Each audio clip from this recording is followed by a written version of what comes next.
Good Thursday evening, world, and welcome to another episode of Bandog Talk with the Dog God, brought to you by Formula One Canines. That is me, of course. And tonight we are going to have a good cook up, man. This is something that I've experienced actually for the first time with one of my um, AK-74 band dogs that I sold to one of my clients. Salute, dog man, Don, man. Much love and respect, man. Welcome back. Like I said, this is a subject matter that is, it's personal. It's definitely personal because you know I definitely take pride in the business that I conduct, and then also I'm very key on customer service and customer satisfaction. So, when I get a report about one of my dogs, especially my high performance band dogs that I breed specifically to be top tier performers, you know, and I get a report from my client that, one of the dogs that I sold him happens to have bad nerves, it's something that, you know, I ponder a lot. And like, man, was like why? You know what I'm saying? Could that have been, like I said, genetics, environmental, or the dog? So I definitely want to elaborate on this tonight. Maybe it could help others who might experience dogs that might have, a little bit uneasiness with its uh, precautions, a dog's precautions, which people will call a nervy dog that is very cautious, if you want to call it that, very apprehensive. You know what I mean? Maybe this topic tonight can help you assess it. And then, the key thing for us that are dog men and dog women, we have to understand that we shape a dog's mind. You know, that's what we're here to do as pack leaders, shape a dog's mind. And if you're dealing with performance dogs, not only do you shape the dog's mental space, you also got to, keep it conditioned as well because you're dealing with performance dogs. But tonight we're talking about bad nerves. You know what I mean? So, like I always tell y'all, man, get comfortable. Man, I had a long day of work, and more work 3 times. Like I always tell y'all, I do this shit every day. No days off. Some days more stressful than others, but the workload is still the same. You know what I'm saying? Every day. So I like to wind down, especially when I'm doing this band dog talk with you guys, man. Kind of, calm my nerves. You feel me? From dealing with all these damn driven dogs that I own over here on my hill that I live on, man. So roll you up something if that's what y'all like to do. You know what I'm saying? That herbal sensation. Get comfortable, man. Go ahead and get your beer. If you like to drink a beer, get your cocktail. The coach got his little vodka lemonade. I keep it very simple. I'm going to go ahead and sip on that. And then we're going to dig deep into this topic, man. Because like I said,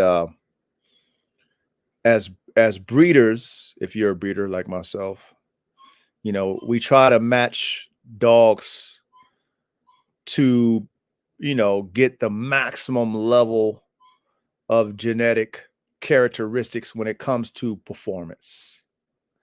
And confidence is a part of that, especially with me. I breed my dogs, and my concept is frames, brains, and motors. You might have heard me say that before, but me being the Formula One of canines, right? I got to be on the top of all that, and I got to think about all of those 3 points: frame of a dog, the brain of a dog, and its drive, the motor. I got to think about all those things when I'm putting together my dogs. You understand? So, to receive a report like this, you know, is it I mean, to keep it real with you, it hurts, man. It hurts that one of my dogs that I sold let one of my clients down. You know what I mean? Like that hurts. You know what I mean? It's like you having a child that is a failure to the family, right? Disgrace to the family. And I'm not even gonna put that energy on the dog, but that's how it feels. You know what I'm saying? So I wanted to dive deeper into this and just kind of break down all the scenarios because this is how I see dogs. Because I deal with so many different dogs, so many different personalities. You know what I'm saying? Like I see it all. So I'm well versed in a dog's mentality. You know what I'm saying? I'm well versed in confidence or lack of confidence in a dog or apprehensiveness or caution. How dog, I'm very versed in that. So tonight we're gonna talk about it. So go ahead and, like I said, get comfortable. I'm about to take me a sip of this vodka lemonade, and then yeah, we're gonna dive real deep into this subject matter, man, because it's been on my mind for a while, man. And I definitely need to, you know, go ahead and express my lab notes. You know what I'm saying? My assessment of dogs with bad nerves. You know what I'm saying? So let me take this sip and we're gonna get started.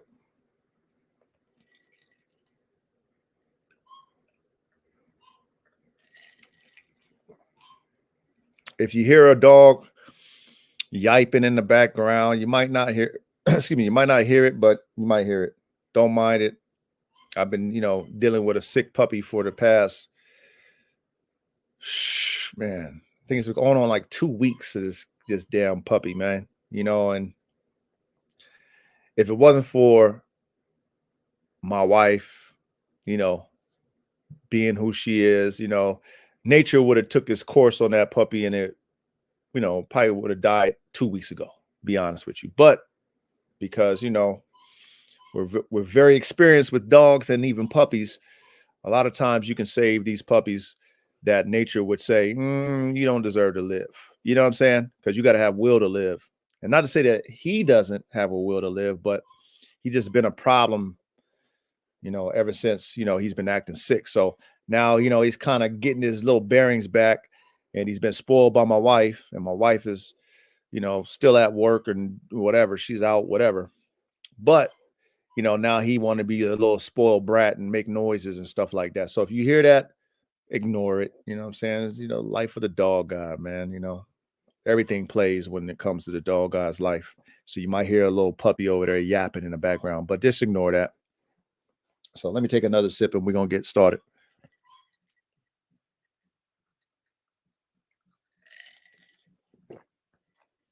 Okay. So I'm going to give you guys a scenario. And remember, I only speak about things that I experience, you guys. I don't speak about nobody else's experience because I can't. I don't have the right. You know, you can commentate on somebody else and, elaborate on other people, right? But I choose not to because I got enough experience on my own, being what I call a player coach. You know what I'm saying? I'm in the field doing the work, the dog man lifestyle, 7 days a week, 365 days a year, no days off. And then I'm also here to give you the information of my experiences. You know what I mean? So this topic is based off of experience. Okay. Not my own personal experience of having a dog with bad nerves, because none, and I will repeat to you guys, and I have 30 plus dogs. None of my dogs have bad nerves. None of them. I purchased a dog that was skittish.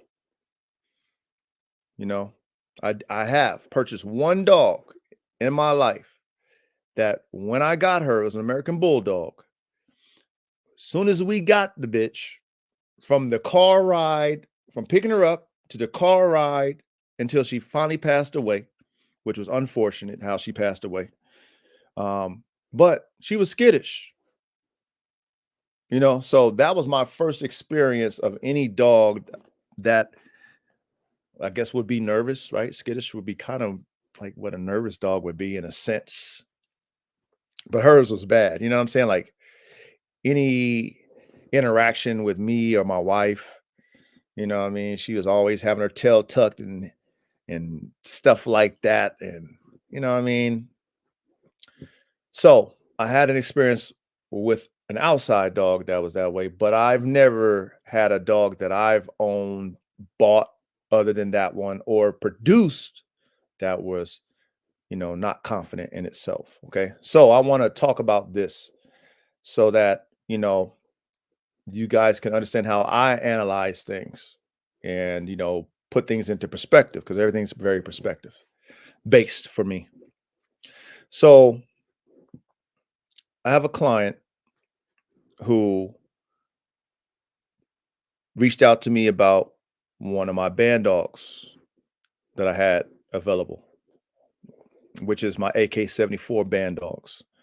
Okay, that's the AK-47 chopper, double XL Pitbull AK-47 chopper, times my foundation band dog, recipe mix foundation bitch or bitches, but it was one in particular bitch that I bred AK to. And she's a Neapolitan Mastiff, German Boxer, American Bulldog, Game Pitbull cross. That's what she is, right? So I bred my boy AK to her, produced a band dog litter, right? So I had one of my clients reach out to me, and he had a dog that he got from his one of his friends, and he was telling me how skittish the dog was, and he wanted a dog that can protect. He's been following me for a while. He loved the breeding combination. Fan of AK. All that stuff. So he was serious about buying a dog. You know what I mean? So I was like, okay. So he told me a situation. I was like, well, none of my dogs is skittish or none, I mean? And all my dogs are confident. I'm speaking on experience, right? And I have the puppies with me, right? So I'm interacting with them daily, right? Feeding them. I got them in a pack environment and within their litter. I'm seeing every dog and none of them are shy. Everybody's outgoing, very exploratory. Puppies like to explore. So there was nothing of a false flag in a sense of nervousness or skittishness. There was no alarm to me as the breeder.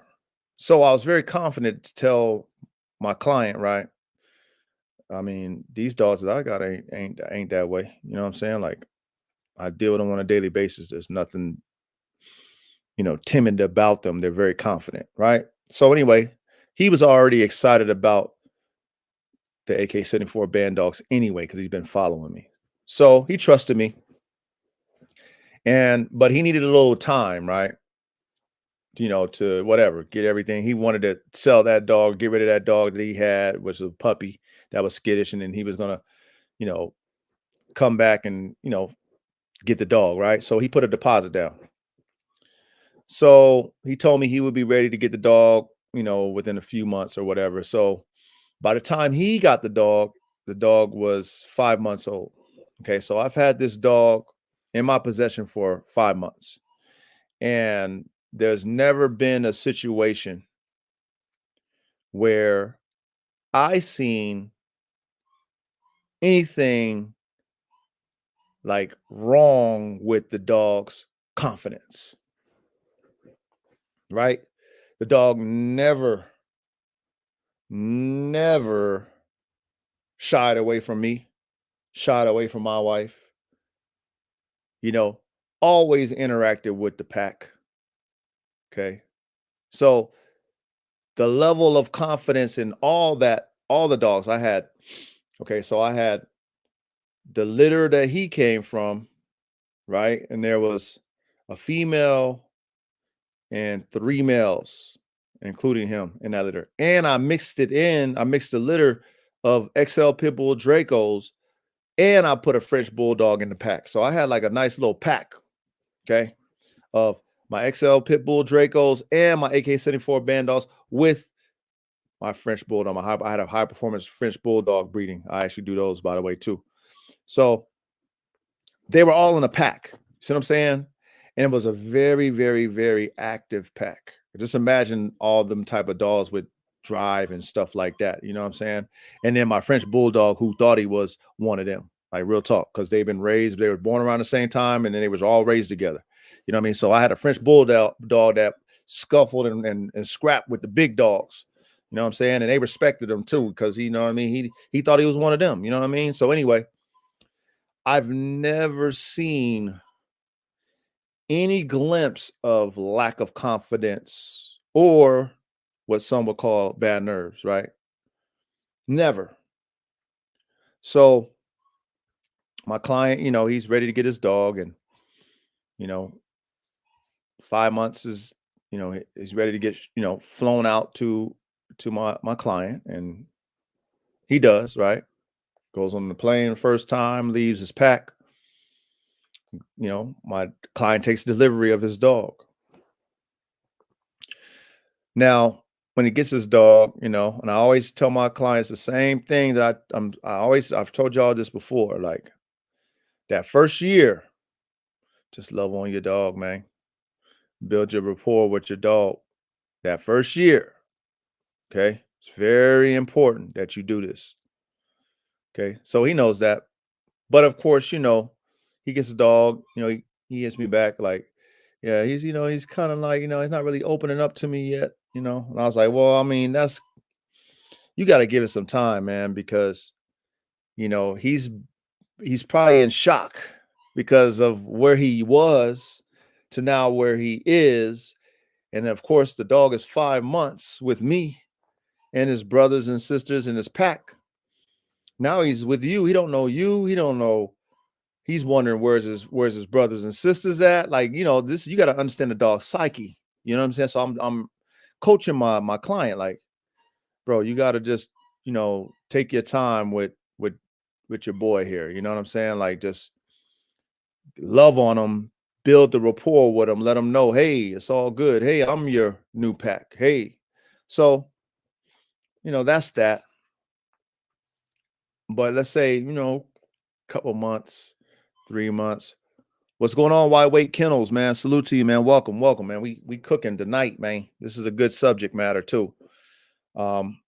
So maybe a month or two goes by, and my client reached out to me, and he's like, hey, man, he's still kind of acting like, it's kind of standoffish a little bit. And I'm like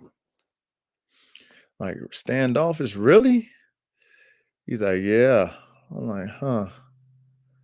So I'm just giving him more advice, which is like, yo, just continue to love on him. You know what I mean? Like, continue to interact with him and force your energy on him, but affection. You know what I'm saying? Like, like let him understand that it's comfortable where you're at. Yeah, you might not know where you at, but it's comfortable, right? So, me and my client is interacting, and I want to see, my client get what he wants, but I also want to see my dog gets what, the dog I sell him, I want him to be happy too, right? So I'm trying to give my client as much advice so that, he's not putting energy out to the dog that he's disappointed in the dog, because the dog's energy level, their frequency is higher than ours. You see what I'm saying? Their sensory level is very high.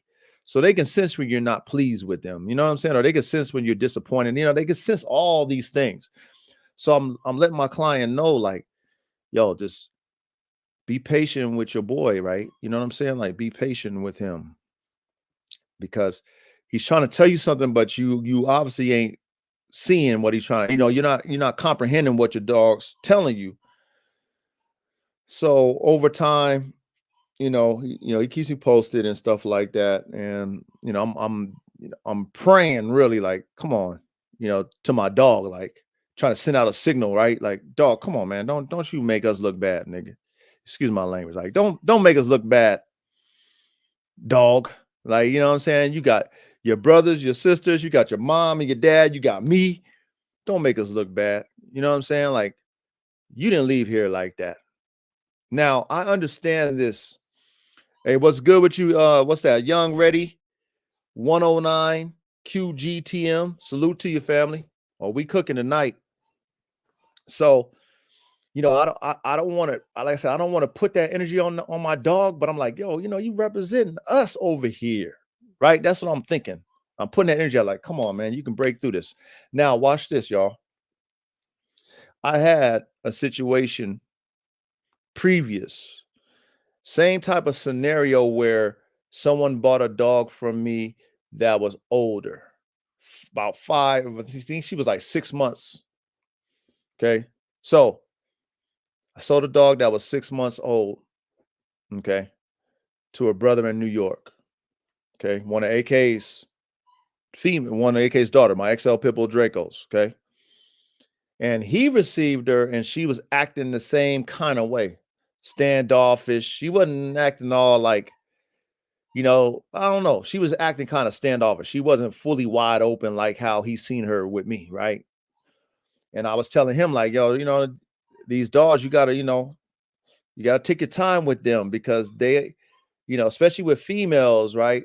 She grew attached to me and my wife within her birth, and then 6 months with me and my wife, and we deal with our dogs every day, right? So she grew attached to the pack and me and my wife. Now she's with you. She's like trying to figure it out. So just take your time with that. So anyway, I coached my client then on how to deal with that.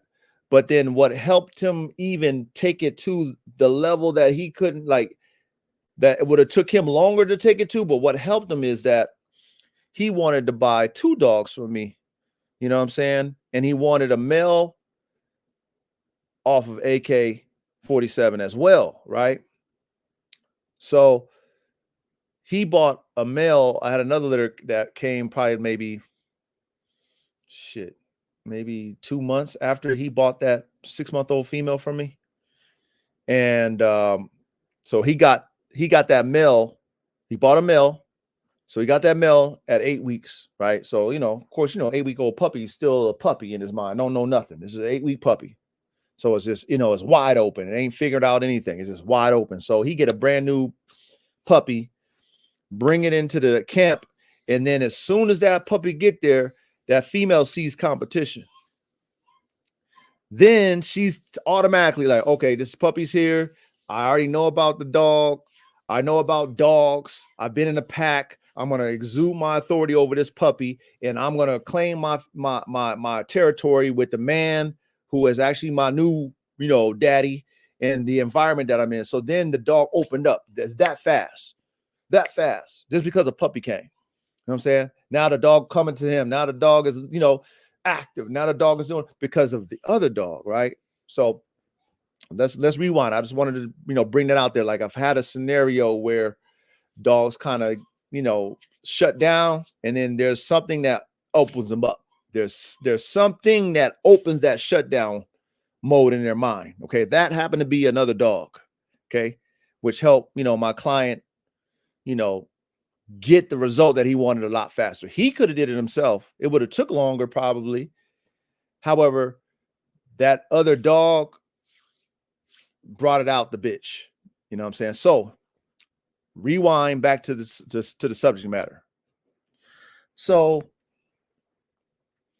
I'm concerned because it's been a few months now, and the dog I sold my client, he's not opening up to his new owner. He's not opening up. He's not, you know what I mean? So, now I'm asking, my client, like, okay, so what do you do with him? And what does he like? And, like all these things I'm trying to figure out what's going on. And, he mentions that, he's actually a police officer. So, police officers, they work, I don't know, think they even do just a regular 8 hours. I'm sure they do, hours all over the place, whatever. I don't know, their hours or whatever. But he mentioned that he's crate training, the dog, right? So then, okay, I understand crate training. I used to crate train some of my pit bulls that I own. So I understand it. What's up, Frank Trappini? What's that? Trappani, man. Frank, if I slaughter your name, man, don't Don't slaughter me for that. You know what I'm saying? But salute to you, Frank. Welcome. So he mentions that he's crate training the dog. So I'm like, all right, you crate training, and I've crate trained before. I have nothing against crate training, but I know that crate training can have an adverse effect on your dog sometimes. Now, this dog has been raised in a 10 by 10 kennel with other dogs. So he's able to move around, shit and piss. I have like a big, extra large crate they go into when it's time to go to sleep. But other than that, they're running around in that 10 by 10. Now the dog is in a crate it never seen before. And it's in there for, well, let's say 8 hours. We'll give it 8 hours until, my client gets home. Now, he's a single man. It's nobody, there's no kids there. There's no wife there. There's no nothing but him. So then you instantly crate train him. Now, would that affect the dog's psyche in a negative way? It could, right? Because see, I'm trying to assess these things, like why when he was with me, he was, like all the other dogs. Why when I came to him or my wife would come to him, he wouldn't shut down and look at me like, I don't want you to touch me. Or if I tell him to come here, he would come. You know what I mean? Like, what happened? I'm trying to, because I'm this right here is a representation of me, right? I cooked that dog up, right? I created that dog. So I'm like wondering, like, why is he acting this specific way when I have two of his brothers and his sister? I have 3 litter mates.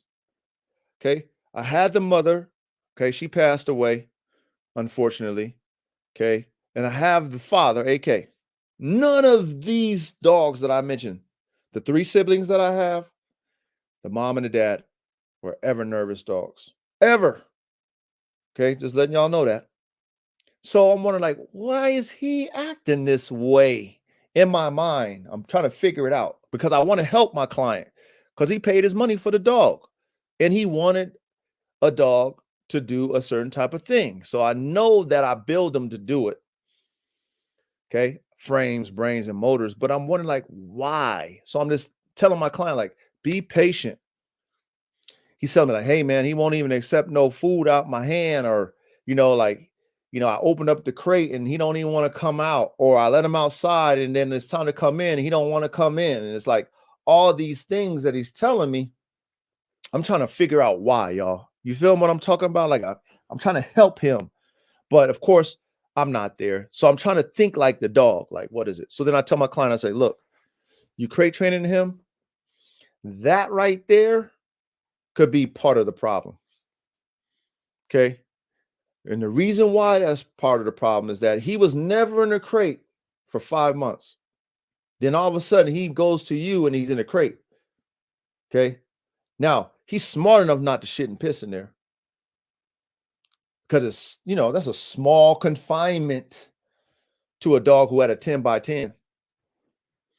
So in his mind, he's thinking, okay, this is the area that me and my brothers and sisters kind of used to sleep in. You know what I mean?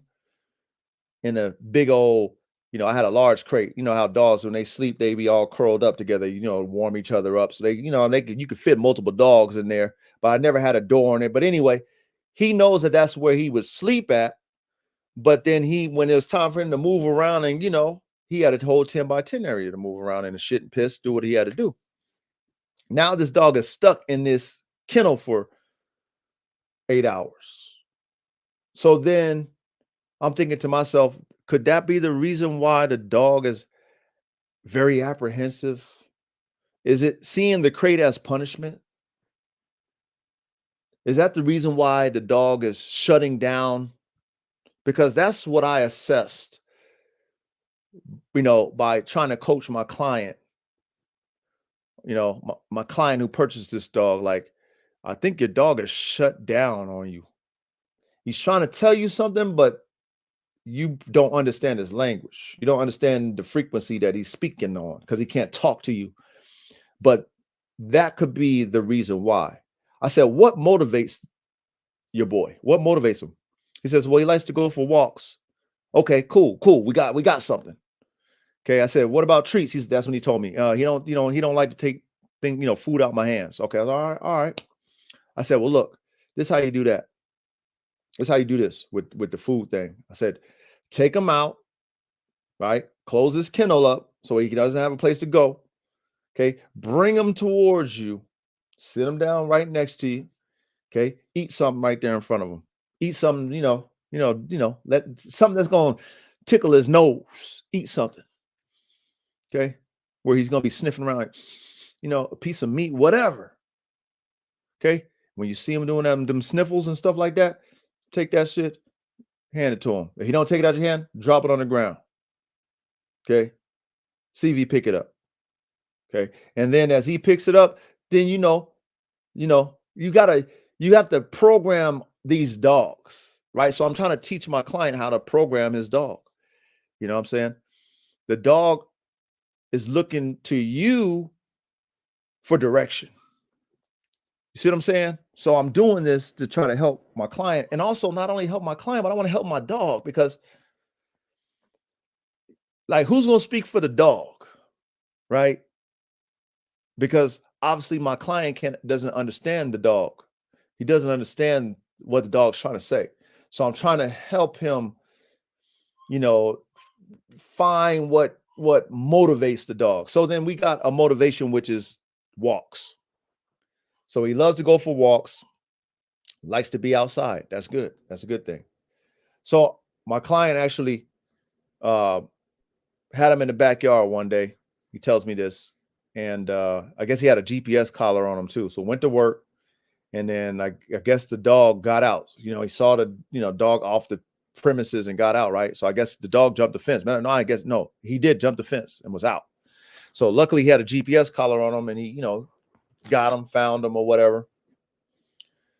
But even me assessing that, like, why is he jumping over the fence and getting out? Like, what's he running from? You know what I mean? Like, why would he just do that? He could have chilled in the backyard. He's been in the backyard before, and like, he hasn't been in there, but as soon as you leave him out there, he jumps the fence and takes off. So I'm assessing the mind state of the dog as well, right? As well as what my client is telling me about the dog. I'm trying to, like, why is he escaping? Why is he not accepting any food out your hands? Why is, when you open a crate, he just stays in it? Like, what is going on with this dog's mental space? Right? So I'm puzzled. And at the same time, I'm trying to give my client enough confidence to not give up on the dog, because I can hear it in our conversation that he's kind of frustrated with the dog, right? Now, remember, he had another dog that was acting the same way. So I'm like, okay. I said, please make sure that you're not giving that dog an energy that you're disappointed in it. Do not give that dog that energy, because if you give that dog that energy, the dog is not going to open up to you. It's not. The dog can feel you more than you can feel it, obviously. So you cannot give that energy to your dog. You can't. So anyway, he's taking him for walks, and he also mentioned to me that, if he sees something that he's never seen, or like he hears a noise, he kind of jumps, and like, he sees a cone that he never seen before, he kind of like backs away from the cone. So, but for me, that's normal, because I've taken my dogs who only know my property, right? Like female dogs, I take them to go get a progesterone test. And, I've done some stuff in my clinic with some of the sperm that I got at my clinic, right? Do my TCIs and stuff like that. and I bring my female who has never been off my property. Okay. Confident on my property though. I got 6.5 acres. Confident on the property. Anywhere, they know how dogs know their territory. You know what I mean? Confident, but as soon as I bring her outside of the property, oh man, she's tail tucked. She's looking around. She's crotching. Now, to me, do I say my dogs have bad nerves? No, my dog don't know no better outside of the yard. I never brought her out there. I'm not going to be like, oh, this bitch got bad nerves and shit. This is me. This is my assessment. This is me as an experienced dog man dealing with multiple dogs. You know what I'm saying? I'm never going to say, oh, my dog has bad nerves because that bitch was nervous coming outside of my yard for the first time. Never seen a car, never heard, she hears cars, but never seen a car. She only knows me and my wife and the dogs. She don't know no other people. So of course she's going to be apprehensive. I mean, just like us going into a new place, we will be apprehensive too. We've never been there and seen some whole different shit. We'd be like, whoa, whoa, whoa, whoa. So we have to understand what's going on in our dog's mind.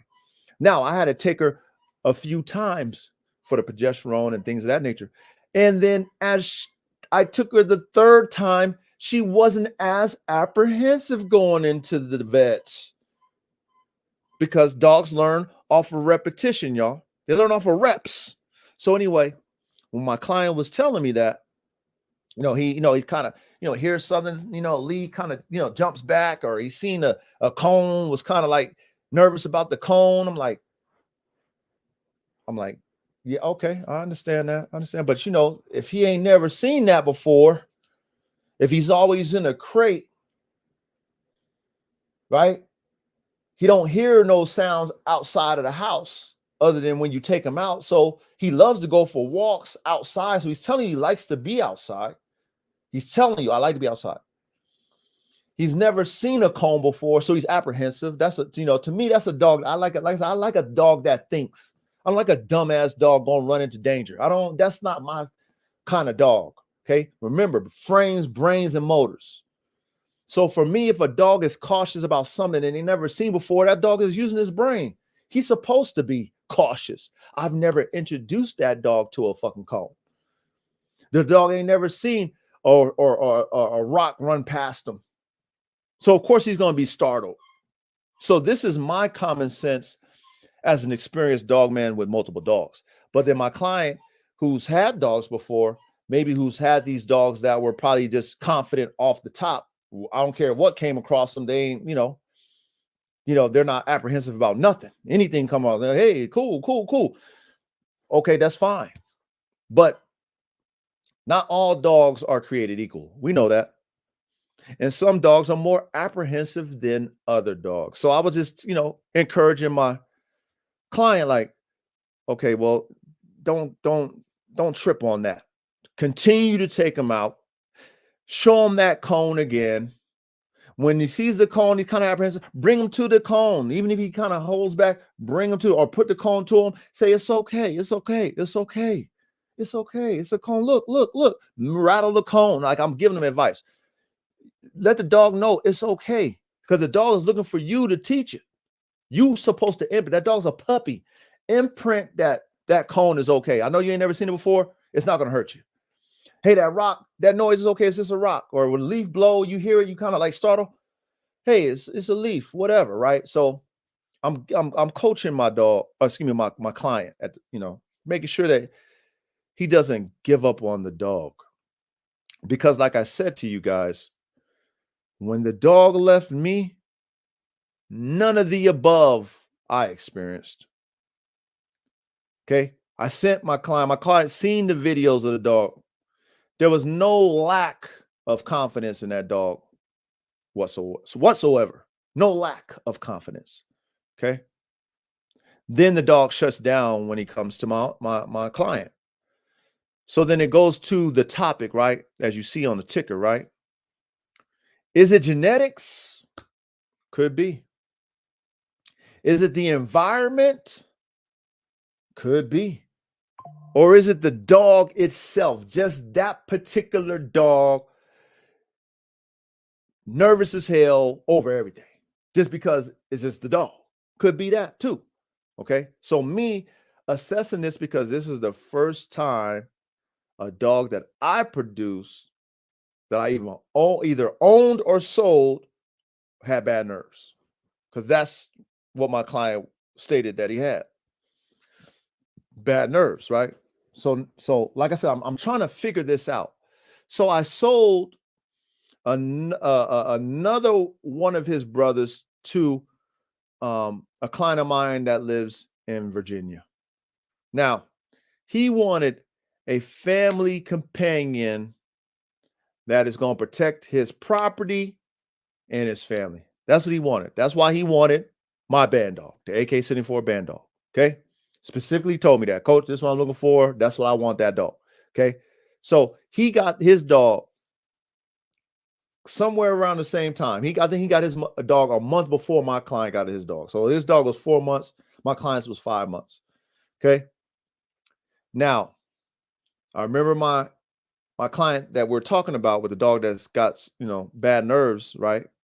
He asked me about, hey, how's that other dog doing over there with the other, person that bought him?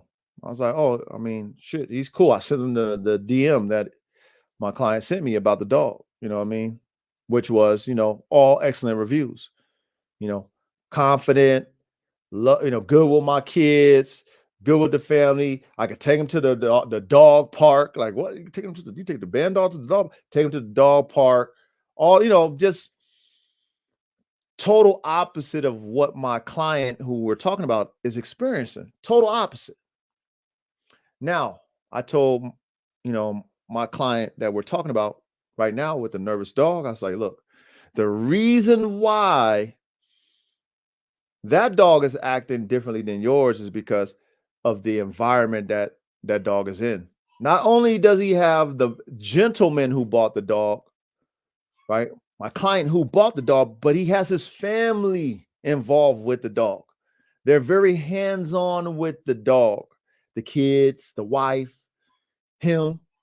So that dog is getting a lot of attention, a lot of direction, a lot of love. So then the confidence in that animal is going to be a lot higher than, let's say, yours, because you're the only one giving that dog energy. Just like how in my pack, I have help. I had to illustrate that with him as well, right? In my pack, I have help. Even though I'm the pack leader, I have 30 other dogs. And all the dogs feed off each other like they feed off of me. So if you're going to act weak amongst 30 dogs that are strong and competing, you're not going to last. You see what I'm saying? I had to let him know that. You're not going to last. So the dogs have to either comply or get, you know how it goes, kill or be killed. Not literally, but that's the energy, right? You got to get down or lay down. And most of the time, after laying down on your back for so long, you tend to fight back. So then they all comply with the energy, right? So I told my client this. I said, look, I have help. I exude a certain energy. All my dogs mimic me because I'm the pack leader. They mimic me. They see me, daddy, daddy, daddy, daddy, daddy, because I'm their father, right? Daddy, daddy, daddy, daddy. Then they see all the other dogs doing that same energy. They mimic that. So nothing on my yard is lacking confidence because they mimic me and each other. Same thing with the client that had the family that bought that same band dog. Okay. Same litter, but there's a pack already established. That's my client's family. And they exude an energy that that dog is going to either comprehend and understand that it likes it or not. But being that how kids are, kids, like we were all kids at once when we had our dogs. We was always giving the dogs attention. Let's play with the dogs. The kids love the dogs. So imagine that energy when that dog goes to that new home with the family versus, the dog that goes with my client, who's a single man and, works 8 hours and, probably only has a limited time because he's tired to deal with the dog or whatever. I'm just assuming. I'm not saying that this is what it is, but I have to figure it out because, I'm wondering why this dog is acting this way, y'all. So anyway, I tell my client, like, look, your options are motivated by taking it out. Okay. Take the dog out on more walks. When you see it acting startled, bring it to whatever it was startled, or whatever the dog was startled, whatever startled the dog, bring it back around, force it around it. But then when you bring them there, then you nurture the dog. It's okay, it's okay, it's okay, buddy. You know how you got to give that high pitch, you know what I mean? Because I don't know if y'all notice this too. It's like when your dogs are excited to see you, they bark at this annoying, and it's annoying to me because I got a lot of them, but they bark at this high-pitched bark. It's like a hi, y'all know what I'm talking about. It's not the regular bark. It's not their regular bark. It's like their excited bark, right? It's different. It's a higher frequency. Same thing with how you deal with them, with your voice tone. It's a higher pitch frequency. It might sound kind of like babyish, but that's how dogs, it's frequency, right? So you be like, good boy, hey boy. You give it a higher frequency. So I'm telling my client this. Bring them into the area, right? That you see that the dog is nervous, right? Or the thing that's making that dog nervous. You bring them over there forcefully. You ain't got to yank the dog, but you tell them, like, you got to have authority. Come over here. I know you're scared. Come over here. Bring them to it, whatever that object is. And then you bring it there and you say, oh, it's okay, boy. It's all right. It's good. You know what I mean? It's good. It's good.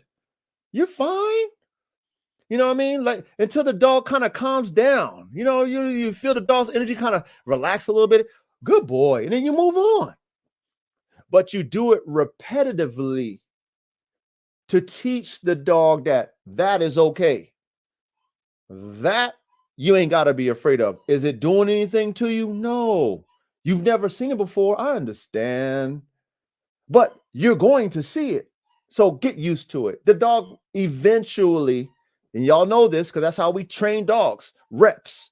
The dog will eventually understand that that's okay. I don't need to be afraid of that. Okay. Now, some dogs are just nervous wrecks. Real talk. Some dogs are that way. Okay.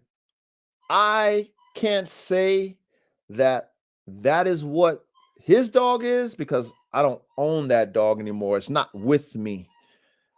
I can only assess, you guys, from my experience with that dog's litter mate, brothers and sisters, with my client who has the other male off that litter experience, and then gauge what my dog that I sold to my client, which is now his dog, is trying to tell my client. I'm trying to assess it. Like, what is this dog trying to tell you? So then check this out, and salute to my client for this. He spends $2,000 to take it to a trainer that is supposed to, help get this dog outside of this energy space, right? Outside of this nervous mind state.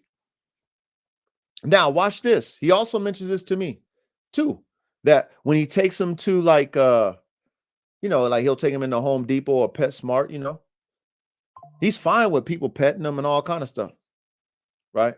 He's fine. He's fine with people approaching him. He's not acting nervous. Okay. So he mentioned that to me. So I'm like, oh, okay. He's not nervous with people petting him though, but he's acting nervous with you all the time. So I'm just taking these notes, right, in my mind, because I'm trying to figure out what is the dog trying to tell my client, because the dogs is speaking, but they can't talk. You know what I mean? Like you gotta know your dog's spirit. You know what I'm saying? And that's why I always stress. I gotta say this so many times. If y'all dealing with these type of dogs that can kill, it is very important that you love on them that first year. Do not trigger their kill mentality too early. Don't. Love on these dogs that can kill. Okay. Love on them first. Nurture that side of their brain so that they can understand that they ain't got to be on go all the time. Okay. So back to my client, back to the dog. So he pays for a trainer, 2,000 for like a month, right? And so the trainer, gets it, for the first week, and he says, "Oh yeah, this dog is very nervous, and what are you going to use this dog for?" He's like, "Man, I want to do, protection work with him. Oh, this dog ain't going to do that. You know what I'm saying? This dog will bite you out of fear," type of stuff, right? So he has, he calls me up, tells me what the trainer, and then he has a trainer on three-way with me, right? And so the trainer tells me what he's, because I didn't know what he was even going for training for. So I'm like, so I'm thinking that he's like doing like some type of protection work with him. So I'm like, so you're already doing agitation work with this dog? He's like, "Oh, no, no, no, no, we're not doing that. I'm just, trying to assess the dog first." No, we ain't even ready for that. I was like, "Okay, good, good." I'm like, wondering like, why would you would do that with a dog that's a puppy like that? Like, why are you trying to, you know what I mean? Like, I'm just already like questioning that, like, if that's what you was taking him for to do, like, why are you trying to make this dog agitated? Like, this dog don't even trust you yet. But that wasn't the case. So it come to find out he was trying to, help him out of his nervousness or something like that. So I guess it was like a 4-week little, thing that he was doing, right? So now when he told me that he was doing that, I was like, okay, that's fine. I'll give you some help because you ain't really got the time. But now I'm also thinking to myself too, like, that ain't gonna help. Because even after he leaves that trainer, you're gonna have to do everything that trainer do. You got to continue to do that. Okay. Yes, that trainer might imprint some things, right? Which is, let's say if he has a pack of dogs, right? He can have the pack, bring up the confidence level, which 9 times out of 10 that works. Okay. Pack of dogs, especially a dog that was used to packs, he's going to open up. Oh, yeah. Oh, he's excited, playing, playful, cool. That's going to help. Bring them around different things, nurturing that, cool. If he's going to do that for 4 weeks straight to imprint your dog, great. Okay. You spend $2,000 for that. Okay. However, my client could have did that himself, but I committed him for, putting the effort, and investing in his dog because, he really likes the dog. So I didn't follow up with him after that. You know what I'm saying? After that phone call with the trainer or whatever. I just told my client when we got off the line, like, family, do not put that type of depressed failure type of energy on this puppy. It's a puppy. Do not do that because it's going to work not in your favor, bro. Okay? That dog is not stupid. If you come in with a down energy about what that dog is doing, the dog is going to feel it and it's not going to be motivated to give you all that it has. It's not. So do not project the energy of like disappointment on that dog. Don't. Keep encouraging it. Keep encouraging it. If it likes going for walks, take it for walks. Find what motivates that dog. He likes going outside, take it outside. You have to do that. All right, coach. All right, coach. So I get a call, man. Not a call. I get a text. I'll say a text from my client. He says, "Oh, by the way, I gave the dog to a family." And so as soon as he says it, I'm like, "No, you didn't do that." Like, like, how you gonna give up? How you gonna give up on a damn puppy? This is me speaking to myself. Even though I responded like, "No, like, bro, it's too early." You know what I'm saying? Like, but dealing with these dogs, right? You gotta have patience. Because watch this. You can have a rah, rah, rah, confident dog, right? You can have that type of dog, right, y'all? Rah, rah, rah. Ain't afraid of nothing. But then lacks discipline and obedience. Okay? But it's rah, rah, rah. So do I give up on a dog because it's rah, rah, rah and it lacks obedience? Or do I put more effort in the obedience? And then also I calm down the rah, rah, rahness because it's a two-edged sword. Okay. When it comes to these dogs that might act more cautious or nervous versus the dogs that act more confident and it don't matter what, it's gonna get into shit. Even if it's not supposed to get into shit, it's gonna get into shit. Oh, I want to get into some shit. I'm gonna get in it. It's a two-edged sword. Okay. There's good and bad to both qualities of these dogs. Our job, right, as dog owners is to nurture these things, develop these characteristics, and create a balance. So when I hear this from my client, I'm disappointed in my client, to be honest. He also mentioned that he was going to be moving to his new home, right?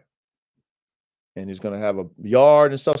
So instantly when he mentioned that to me, I was like, okay, perfect. Get you a 10 by 10. Because now I'm thinking for the dog. Get a 10 by 10. Do not keep that dog in the crate. No more. Get a 10 by 10, set him up out there, put a doghouse out there. He belongs outside. Okay. Keep him in his 10 by 10 when you're gone. Okay. When you're home, let him out of the 10 by 10. You got a yard, as long as it's fenced in, let him run around the yard. Okay. Keep him outside. What that's going to do is all those things that your dog was nervous about, he's going to be interacting with all the sounds from outside. He's going to see leaves fall. He's going to see branches fall. He's going to see squirrels. He's going to see all kinds of things. He's going to hear people talk. He's going to hear cars run. That dog is going to be imprinted without your influence by being outside where it belongs. Okay. Plus, he's going to be more comfortable being able to move around in a 10 by 10 versus being confined for 8 hours in a crate. Now your dog is going to be opening up. And not only that, the dog is still a puppy. So he hasn't even come into his manhood yet. Which, once a dog is, in that manhood state, that's when they start pissing vinegar. You know how it is. Y'all dealt with puppies versus adult dogs. That's when they start pissing vinegar. Okay. The dog is not knowing anything yet because it's a puppy, right? Still a baby in his head. Then when those hormones kick in, right? About 2 years old, the hormones start to really kick in about 2. Then they start feeling themselves, start marking shit. You know what I'm saying? Start being real curious. You know what I mean? Being real mouthy. Then, that dog that you might have thought that was nervous became confident. Okay. But he didn't even do that. He already gave up on the dog. My client spent $2,000 for the dog for me, right? Then we had shipping. That's probably like $9,000. Let's say $3,000. So he spent $3,000 total to get the dog to him. Then he spent $2,000 on training. And then he still gives the puppy away. I'm like, wow, how could you do that? But again, this is my client. This is his choice. But at the same time, I'm very apologetic to him because I know that's what he wanted. And it was unfortunate that the dog that he purchased from me that he wanted didn't give him what he wanted. But there's a part of me also that can't blame the dog. And the reason why I cannot blame the dog is because I know if I brought him here, let's just say if I brought him here, now I couldn't bring him here and then bring him back, give him back to my client, right? Because then he would be even more depressed. He'd be back over here with the pack. The pack would turn his energy up, right? Right? The pack would turn his energy up, will bring him out of his shell, right? And then there'll be energy that he want to be around, right? Oh, all the dogs, oh, daddy, oh, they all excited about daddy. I'm excited about daddy too. Oh, how, come on, man. It's the pack. It's pack. It's called pack dynamics. The pack dynamics would have shaped that dog quickly. Shout out to Caesar. Remember when Caesar couldn't, remember Caesar Milan back in the day, y'all? I know y'all remember Caesar Milan, right? And when he couldn't rehabilitate a dog just on the spot, for TV, right? He would say, hey, you know what? I need to bring him back to my place and bring it around the pack. Caesar would bring the pack and let the pack rehabilitate the dog, right? So same concept. It really does work, by the way. Shout out to Caesar. It does work. So if I would have brought that dog back into the pack environment amongst my 30 dogs, amongst his brothers and sisters, if he would have acted timid, they would have, excuse my language, they're gonna pick on him. They're gonna do some damage to him where he gonna have to nut up. Then, right, once he nuts up and fights back, then the pack, they accept him. Like, okay, you ain't no bitch. All right, cool. You fighting back. All right, cool. So then now he understands how he got to be because the pack shaped him. Oh, you acting like a little timid? I wouldn't even think that he wouldn't even act that way once he come back to the pack because then, he's familiar. He's familiar. But at the same time, let's say he did. Let's say he came back to me, right? Because if I was the trainer that my client sent his dog to, I would, I even asked him to tell him like, hey, you got other dogs to help mold my dog and help him build his confidence. And I guess the trainer did have other dogs. So cool. But if that dog came back to me, I wouldn't even work with him. I would just put him in the pack. I'll let the pack deal with him. Me, because I have a pack. You know what I'm saying? Now I wouldn't let him deal with the pack that would really mess him up. I wouldn't deal with him like that. I'll put him in a more mild pack where if they're gonna, tussle and rustle, they ain't gonna be to the point where, you act like a real coward, we gonna kill you. I would never do that to my dogs, okay? Because I'm not trying to mess their head up, because that's not what we're trying to do. We're not trying to destroy the psyche, but we're trying to break that, whatever that mental space in that dog that says, shut down, be nervous. Okay. We're trying to reset it. So if I would have brought that dog back, y'all, to my pack, I would have let the pack interact with him. Of course, I interact with all the dogs every day. So he would also have my interaction, right? I would force my energy on that dog. Let's say if that dog was like nervous of me now all of a sudden. When I come in and feed it, because all dogs want to eat, okay? Right before I give him his food, I would grab that dog. I will hold on to that dog, hug it, pet it. Hey, buddy. Even if it's acting all tense and timid, I don't care. I'm forcing my loving energy on that dog. Hey, buddy, put my head on his face. Hey, man, buddy. Hey, buddy. You want to eat? You want to eat, man? You want to eat? He can act that way. I guarantee you, me doing that for a week, that dog ain't going to be timid of me no more. Because guess what I got for him? I got that food he want to eat. And guess what I'm doing every time? I'm giving that high frequency that they be giving me every time they want to see me. When they see me, it's high-pitched barks. Arr, arr, arr. Y'all know that. Y'all know what I'm talking about. It's that high-pitched bark.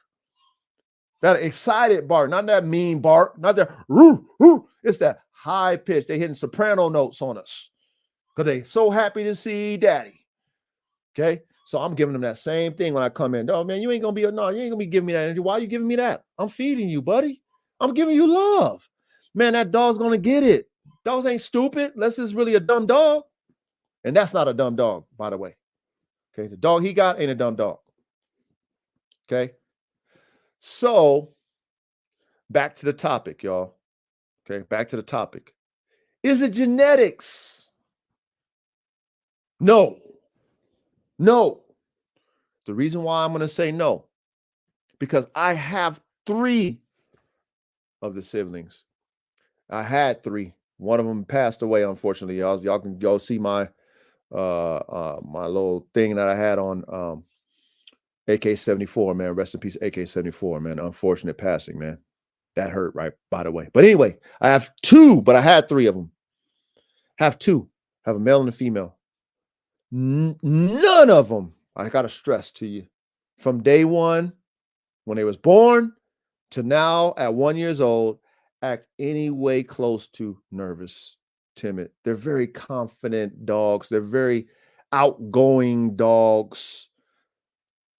The mom and the dad, none never ever acted timid in any form, fashion. I come up to them, pet them. Matter of fact, they can't wait to see me. You know how it is when your dogs are excited to see you. They can't wait to see me. I come around AK. Y'all done seen. I showed the videos of AK. When I come around, AK jumping up and down 100 times in the crate. He only do that when I'm coming around. He don't do that. He don't do that unless I come around. By the way, that dog just don't just jump just for nothing. When he knows I'm coming around, he's jumping up. They competing. They competing for my energy. They barking. He jumping up, jumping up, jumping up, jumping up, jumping up, jumping up. I come in there. He just want me to pet him. Please, daddy, pet me. Please, daddy, because that's what I've been doing for them since they was little, showing them affection, building their psyche, confidence. That's my job as the pack leader. Build positive energy. So I've tried to coach my client, but at the same time, he gave up on the dog too early, in my opinion. Okay. Like I said, was it genetics? No. Was it the dog? I can't call that one. Okay. But I'm 50-50 on that, whether it's a dog or not. Was it the environment? Yes. Yes. Yes.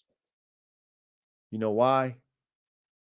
Because when I had him, didn't act none of that. He didn't shut down on me or my wife. He was happy to see me, happy to see my wife. He loved the pack.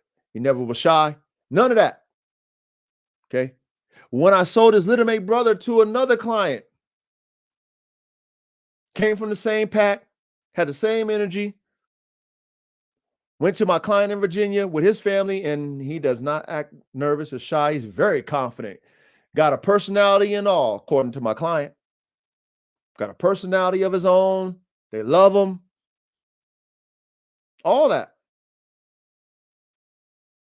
But my first client that I really was hoping that he got what he wanted, because he's already stressed to me before that the dog that he got from his partner was timid too. And so I didn't want him to get a timid dog for me because I knew my dogs weren't timid. See what I'm saying? I knew they weren't. So I was like, bro, you know what I mean? You ain't getting that from me, man. So then for my dog to do that to him, my client, disappointed me, right? I was disappointed in my dog because that's the only thing I'm responsible for is the dog because I created him. So I'm disappointed in my dog. Like, why are you doing us, which is me and the family, right? His siblings and his mother and father and his ancestors. Why are you doing us like that? You're supposed to be representing us. You have all the genetic ability to be the best of the best at whatever you decide to do. But why are you shutting down on this client, which needed you to be that? He needed you to be the rah, rah, rah. My client also mentioned that the dog was excellent in obedience. Listened, all the stuff, sit, stay, come, all the stuff, all that stuff, but was nervous, was very apprehensive with him. Okay. Only time he opened up, this is what he told me. Only time he opens up is when he knows he's about to go for a walk. So, of course, when my client told me that, I was like, bro, that's your key to his mind. Take him out. Take him out.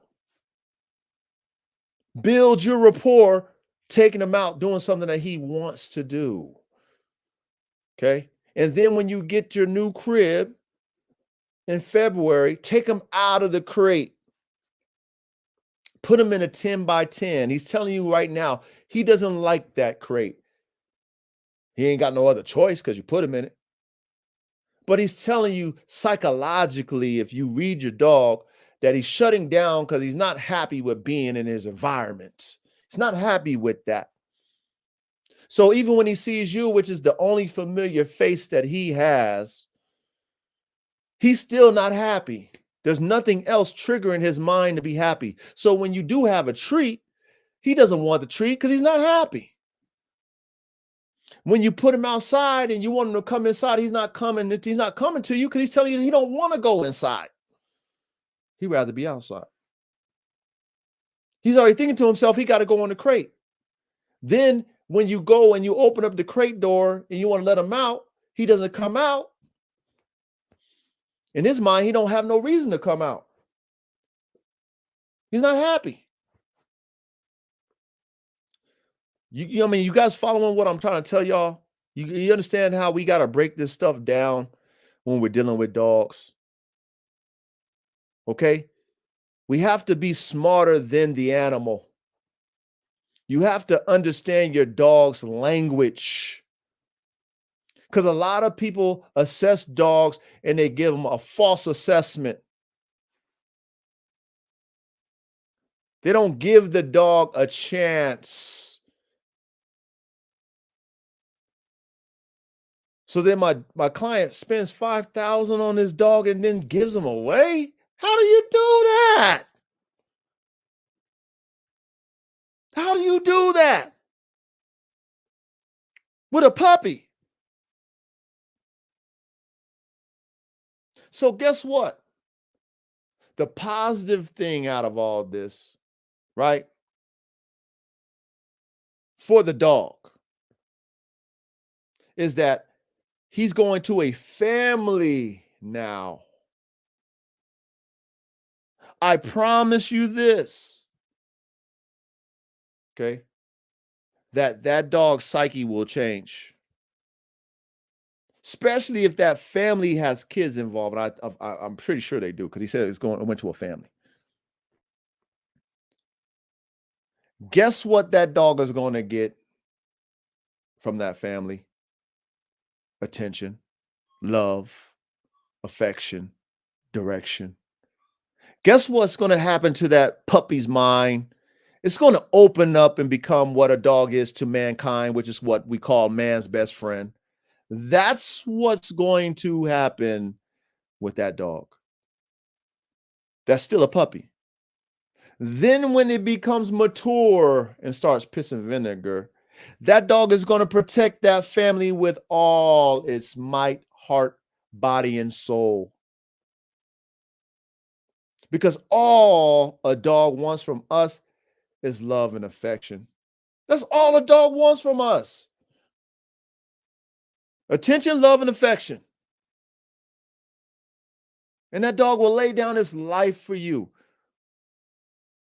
And for those of us who have women, right, whether your daughters or your wives or girlfriends, and you know how women are with the animals, right? They're very affectionate. Speaking for I got a wife, right? She's very affectionate with all of our dogs, man. Man, if I do something to my wife, and my dogs respect me a lot, man, they look at me like I'm crazy. Straight up. Like if me and my wife have an argument, man, my dog will look at me like I'm crazy. I see it in his eyes, looking at me like, what the hell? Like, what you doing to my mama? You know what I mean? Even though he know even though I'm his daddy. But the energy, when he see the energy shift toward that person that gives him the most love and affection, now he's split or she's split with the loyalty. In her mind, like, wait a minute. I love you both, but mama really love me. Yeah, you cool, daddy, and all that shit. You cool, daddy. I love you too, but mama really love me. She take care of me when I'm sick. She always love on me. She lets me sit on her lap. You know how women do our dogs. You know what I mean? Pet me all the time. You feed me. You give me a little bit of love and affection. You discipline me. Mama don't discipline me. You beat my, dogs, dogs ain't stupid. They're not dumb. Okay? I would never have to agitate my dog for it to protect me and my wife. Right? Because like I said, I see when there's a threat in energy, let's say if me and my wife is arguing, how my dogs respond to me. Now they're thinking, right? My dog is not growling at me because he knows I'm daddy, but he's still looking at me like, bro, if you know how to read your dog energy, you already know the dog's looking at you like, bruh, like, nah. I'm sure y'all have tested it too. Like, I've played around with it. Like, push my wife or whatever, and my dog will nut up on me. Like, like he would nut up on me for pushing my wife.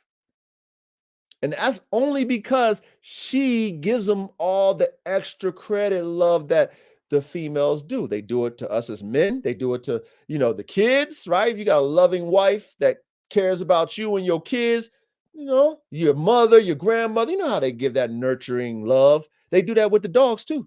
The dogs gravitate toward that. They want to protect that. Okay. That's natural. But see, that's how we have to help dogs that have, let's say, so-called bad nerves. Because you might misdiagnose a dog. It just might not be confident in you, right? It might not be confident in your leadership. Or if it does have bad nerves, okay, well, now it's time for you to reverse it.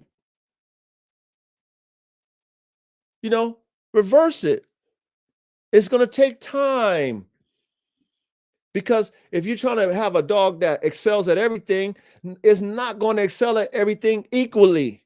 Some is going to sell out a lot faster than other parts of whatever you're trying to train it to do. It's just normal. It's like us as people. You might be good at math. I might be good at reading. You might be good at science, whatever. We're not all good at everything.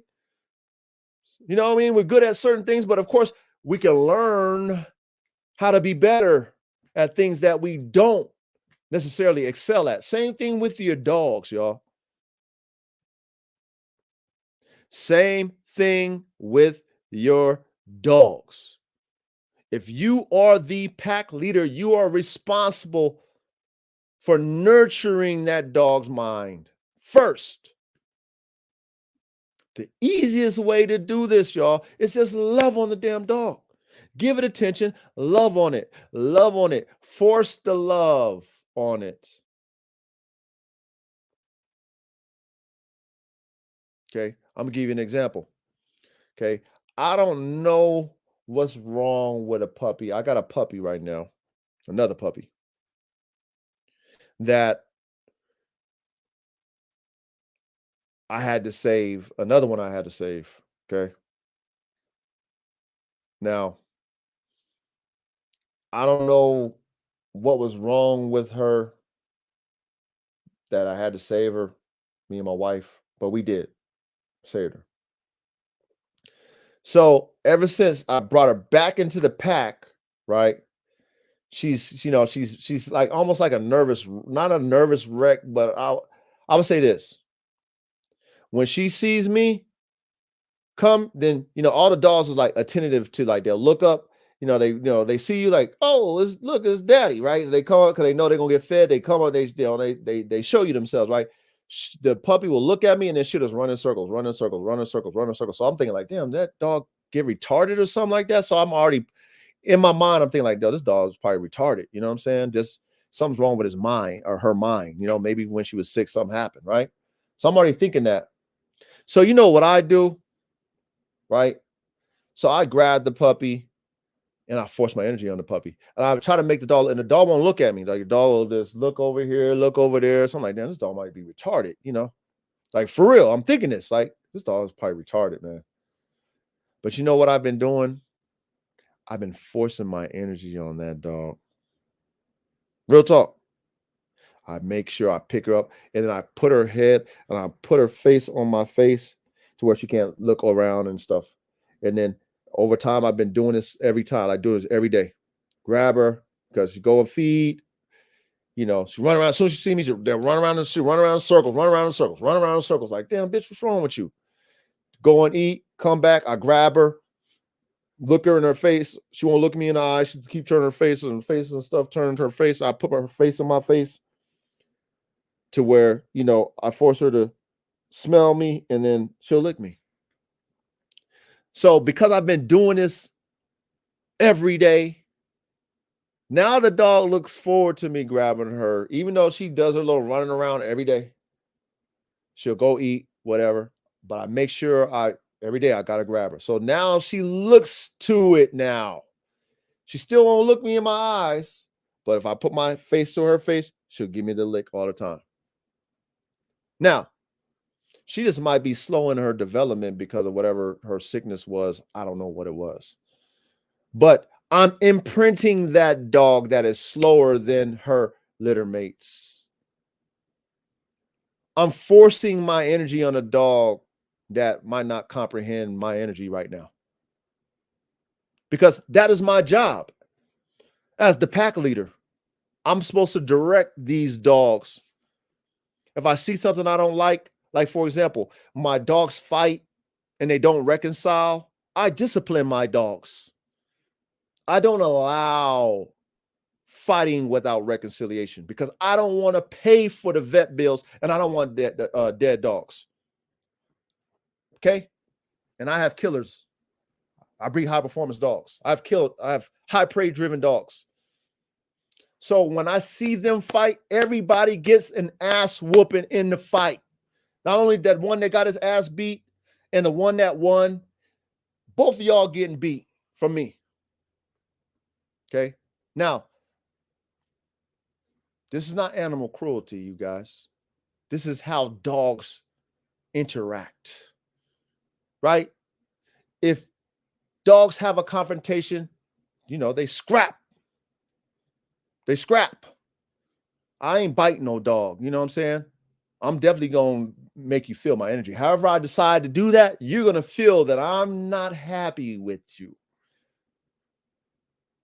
So guess what happens over time when they fight and they see me come and get ready to go in that kennel space? They tend, not all the time. Sometimes I wish it was all the time. But as soon as they see me coming, oh man, oh, you know how it goes. Oh shit, daddy comes. It's like how we was when kids. Oh, mama, daddy come. Oh, he come with the belt. They break up. But I've been doing that imprint in my dog's mind since day one. Since day one that they fight and don't reconcile, I've been disciplining my dogs. So when they do it as adults, they see me coming, they already in their mind, they already know what time it is. Oh shit, daddy gonna get us. Daddy gonna get us. He gonna get you and me. You beat up, you getting the still, you gonna get beat up some more, and I'm getting beat up even more because I beat you up. That's imprinting so that a dog understands that you don't tolerate that. If I see a dog that's nervous, I'm going to imprint on that dog that you don't have to be nervous. That's my job. If I can't do it myself, I'm going to employ the pack and let the dogs teach that dog that you ain't got to be that way. Okay. And I'm going to make sure that, I put that dog that is shy, if that's the case, with a lower level pack that's not going to discipline to the point where it's going to destroy the dog's mental space, right? Because you don't want to destroy a dog's mental space by putting it with overly aggressive dogs. That's going to hurt it and make it cower. But you're going to want dogs that's going to test it at least. Like, stop being a bitch. Stop being scary. If you're not, I'm going to keep antagonizing you. Put it around dogs that's going to antagonize it, not hurt it. Because then it will have to nut up. Right? Because dogs can only take so much antagonization, right? So, is it genetics? Could be. If you had multiple dogs in the generations that were nervous. But if you don't have that, then it's not. It's not. It's not. Okay. Genetics. Is it environmental? Could be. Maybe not. But it could be if you don't have the right structure set up for that dog, the right leadership set up for that dog, the right repetition, the reps. That's how dogs learn. They learn off of reps. The more you do sit, stay, sit, down, up, sit, stay, down, up, come, heel, The dog gets it only on reps. You do it 2 or 3 times, it's not gonna be consistent. But if you do that consistently, that dog's gonna pick it up. This is how dogs learn. They watch, they learn. My dogs are so intelligent. Okay. Even when I don't teach them, they're learning. Like, for example, when I go to their kennel, I open up the crate, or excuse me, the kennel lock. I open it up, close it, open it up, close it. They watch that shit. They watch me do it. I'm not saying watch me do it. They just watch it. Guess what they learn how to do? Open the kennel latch. Open the kennel latch. I didn't teach you how to do that, but obviously that dog watched me do that shit every damn day. Every damn day that dog watched me do it. Now it knows how to open it. It goes to the latch, takes his nose, flicks it up. Oh, well, you a smart mom. You a smart mom, aren't you? Okay. That's how dogs learn. Okay. Same thing with dealing with a dog that might be extra cautious. You, as the leader of that dog, have to analyze what's going on in that dog's mentality. You got to figure out what is making that dog cautious.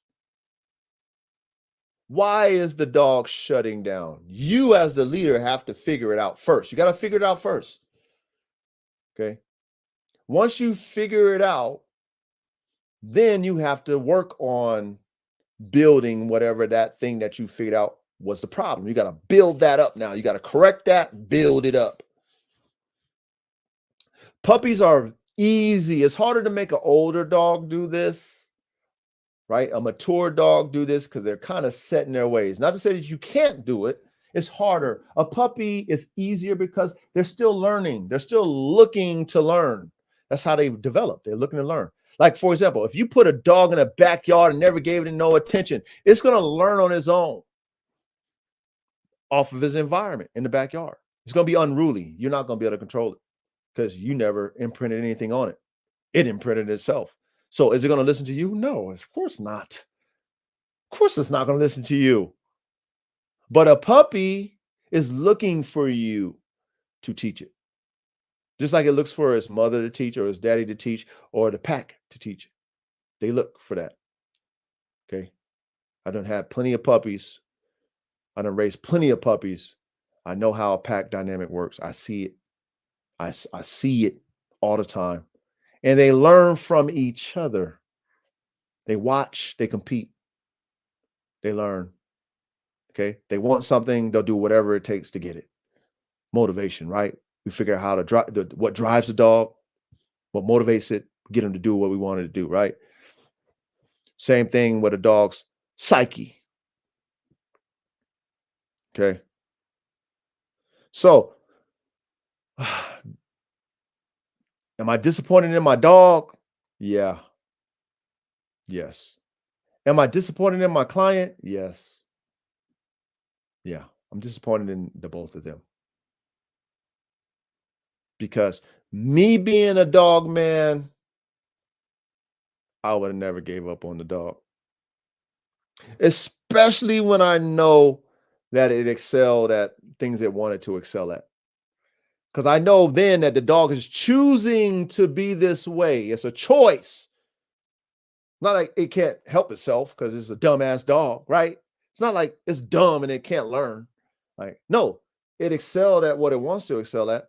Oh, it's excited to go outside and go for walks. But when, you wanted to come out and greet you, it ain't doing that. Or, it sees something that it never saw before, it's nervous. Or, things like that. Like the dog is being selective or it won't take food out your hand. Well, the dog is choosing that. Or you wanted to come in the house, it don't want to come in the house. The dog is choosing that. That means the dog has common sense. So tonight I wanted to explain this to you guys because you might have a situation where you have a dog that's kind of acting cautious about things that it doesn't know about. And you might say, oh, this dog that's bad nerves. You might say that. And you might be wrong. Or you might, oh man, this dog ain't shit. And then you give it to somebody else or your partner takes it.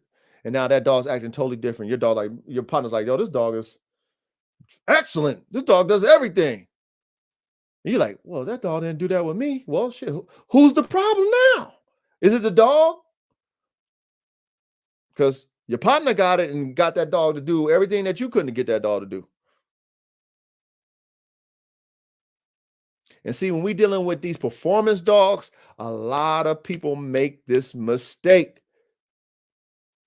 because you get the rah-rah dog and you're like, oh, that dog is perfect for this type of work. Oh, that dog's perfect for protection work. All right. Okay. Because out the gate, it's rah-rah. Okay, cool. You know what I mean? Fine. Now, you get a well-seasoned dog man that's dealt with all kind of dog personalities and understands a dog psychology. They'll take that same dog that you threw in the trash and make it an elite fucking performer. And you be wondering, how did he do that? Or how she do that? Well, you know why? You know how she did it or he did it? She took the time to nurture the dog's mental space. She took the time or he took the time and nurtured the dog's mind, which is love, affection, attention. Bring it to the energy that it's concerned about, introduce it to it, continue to show that it's okay. Reps. Reps. Once that bond is created with you and your animal, that dog will die for you. Once that bond is created with you and your animal, that dog will die for you. That's a fact, y'all. That is a fact. So please, I stress it, do not misdiagnose your dogs because your dog has some common sense and it's telling you that I'm not comfortable. Don't do that to that dog. Make sure you do everything in your power, which I felt that my client almost did, to build your dog's confidence. Be patient with a puppy. It might take a year. Still a puppy. 1-year-old dog is a puppy. 2-year-old dog is a puppy. Real talk. A 2-year-old dog is still a puppy. Take your time with that animal. 2 years old? Like, for real? You wanted to be a killer at 2 years old? Would you expect that to be your son? You know what I mean? At 18 years old, you want him to be the top tier of the man that he can be at 18? He's only 18. Shit, yeah, he's a young man, but he's not a man, right? So why would I put that expectations on a puppy dog? Why? I'm not. And you, as a dog owner, should not either.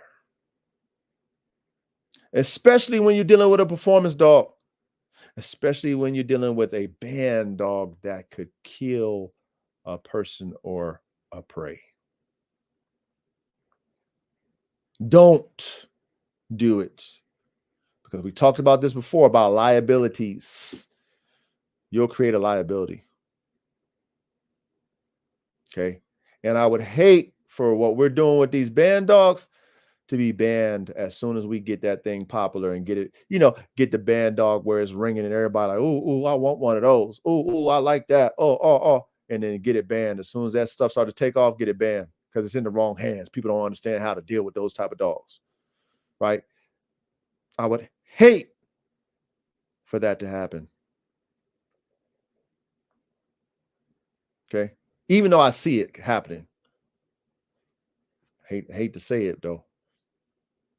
I see it happening that once people are intrigued about the band dog and people want something to work and protect, and they like the different breed mixes. That's why they want it, but they really wanted to serve and protect their family and their property. And it gets into the wrong people's hands. And, you know, now they're making them attack dogs, you know. And real talk, like I really feel, this is me only speaking from my behalf, because I know what I created. I feel that a band dog should not be an attack dog. That's just my opinion. And I mentioned that before, based off of a Malinois or a German Shepherd. Okay. How the police use those dogs, right? And how they don't use pit bulls and bulldogs in a sense, though, but they use those German Shepherds and Malinois because those are really just herder dogs. They got a lot of drive, and their bite force is not that damaging. It's gonna put, it's gonna put some holes in you, but it ain't gonna break you. It ain't gonna break no bones or nothing like that, right? But you let one of my dogs bite you, man. Let one of them AK-74 band dogs bite you. It's gonna do some serious damage to you, man. I would hate to see my dogs bite a person. I see the damage they do to each other when I have to break up brawls and, or they reconcile after they do damage to each other. I see the damage they do to each other. Like, bro, that's some serious damage that bite did. And, a dog's skin is way tougher than ours. So I would hate to have a dog that I've produced in my lab that has the capacity and the capability to conquer a large prey and an average size man. I would hate to see that dog be on attack mode. Because guess what's going to happen to us that's doing these band dogs? We're not going to be able to do band dogs no more because they're going to ban them. Because they're killing people. They're killing kids. They're killing people's pets.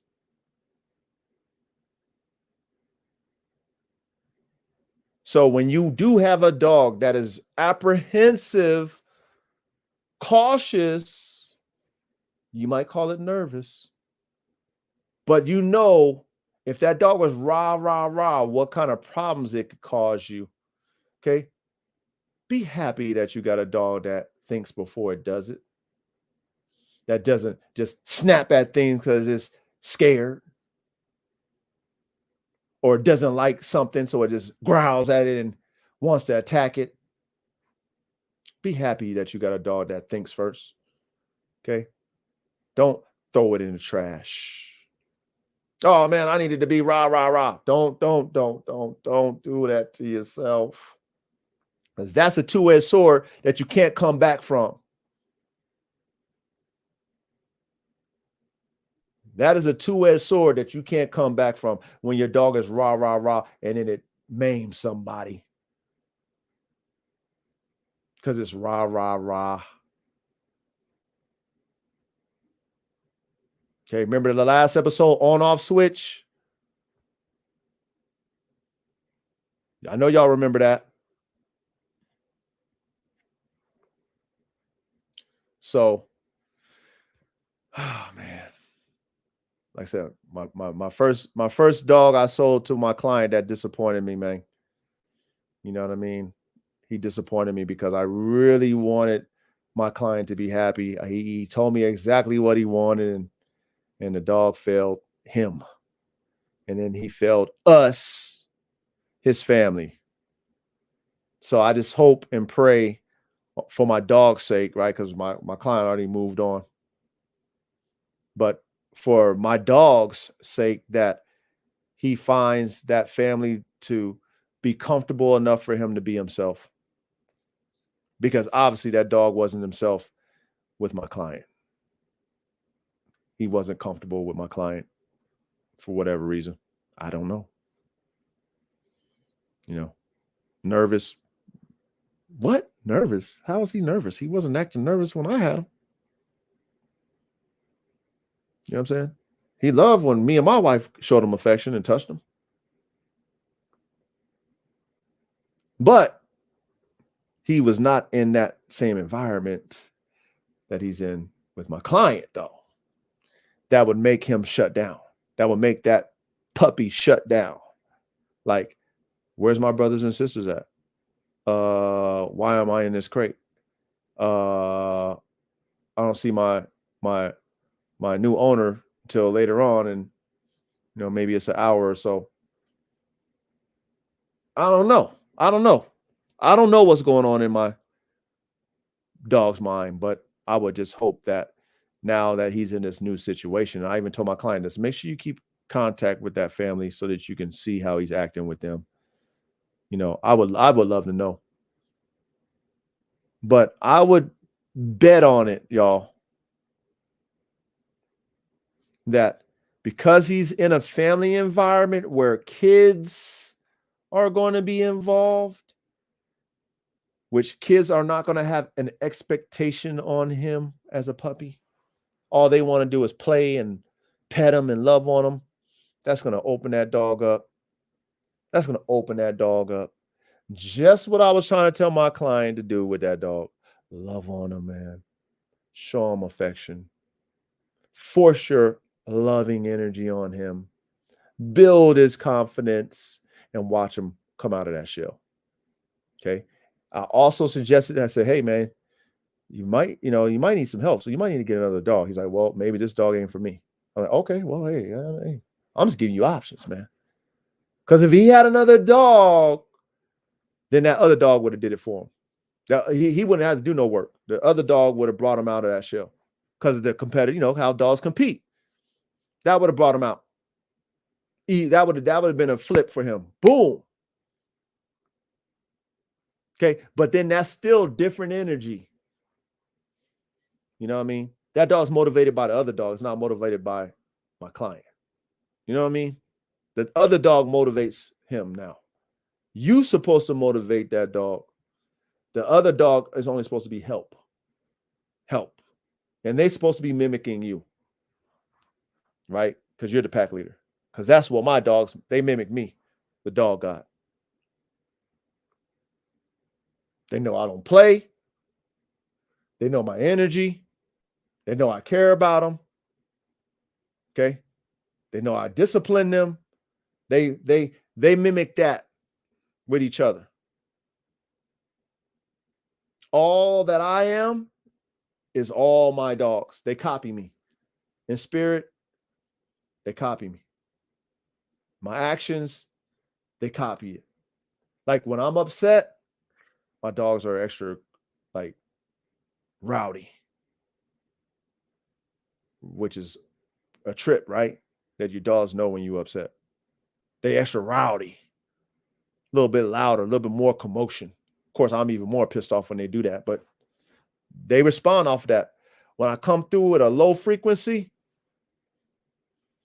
more calm, it's not as rowdy. They still excited, but it's not as rowdy. When I discipline a dog, oh man.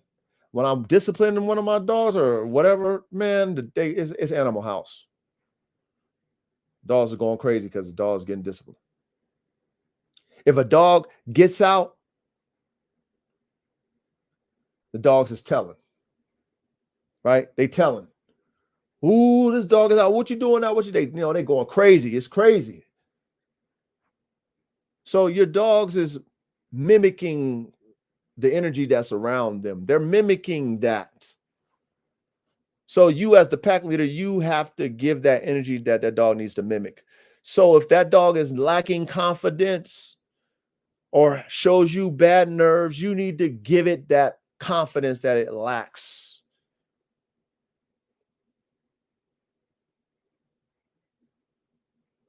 Don't misdiagnose a dog because you're not giving it what it's asking you for because you don't understand the dog language. Because someone else will get that same dog and make that dog what you couldn't make the dog. And then what would you say then? Damn, I really like that dog, but that dog was nervous with me. Well, you know, as his owner, you didn't spend the time to find out why. And then once you figured out why, you didn't put in the time to shift the why into the action that you wanted it to be, right? Which is confidence.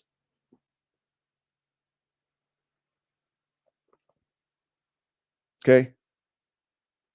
So with band dogs, especially since this is band dog talk, y'all, band dogs especially, take your time with these band dogs. They have multiple different breeds in them, multiple genetic different characteristics in them, breed characteristics in them, right? The dog should have a lot of potential based off of the different genetic breeds that's cooked up in them. Okay. Not every dog is going to be confident out the gate. It's a given. We should understand that that's a given.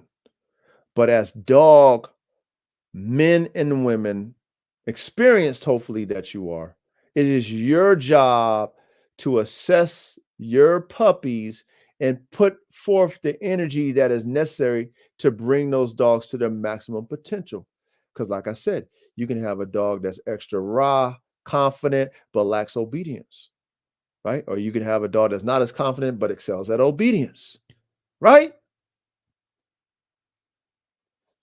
So you need to work on those things that dog, or put it this way, work on all of those things because everything is reps. So you want to keep everything in perspective. But then, it's like getting a tutor, doing extra homework. Okay. You have to do extra in the area that dog is lacking. You need to do extra to bring it up to pace.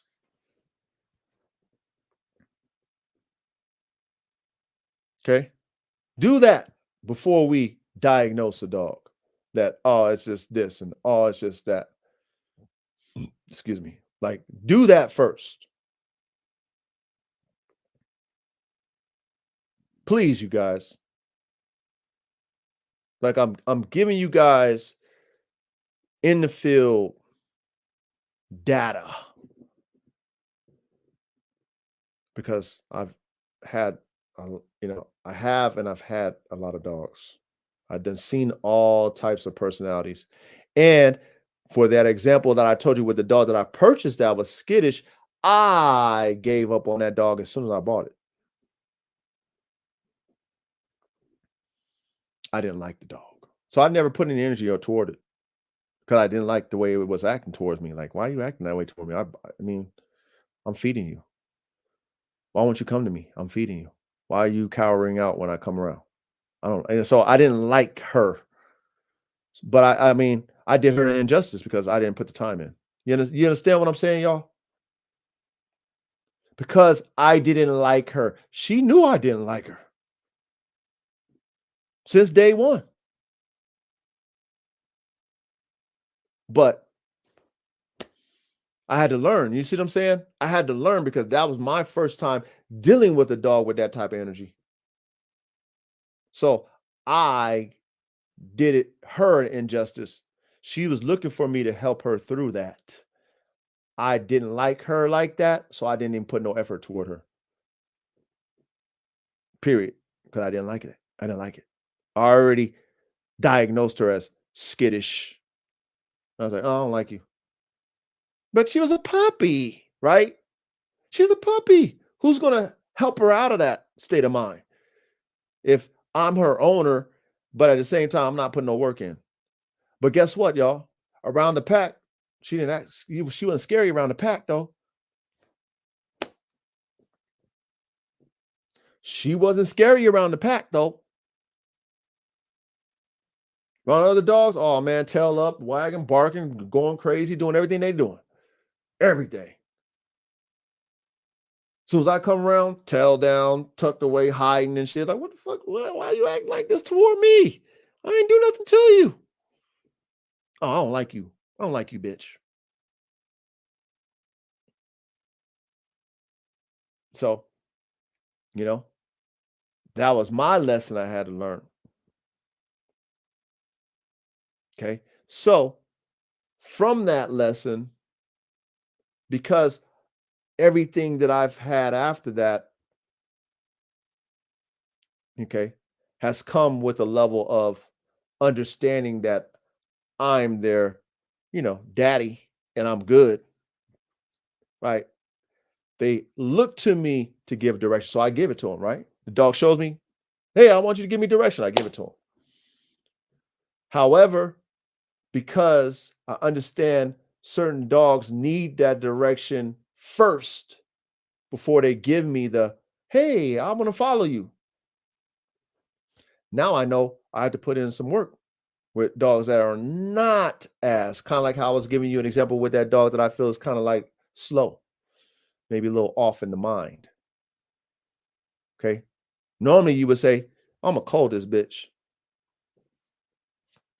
right?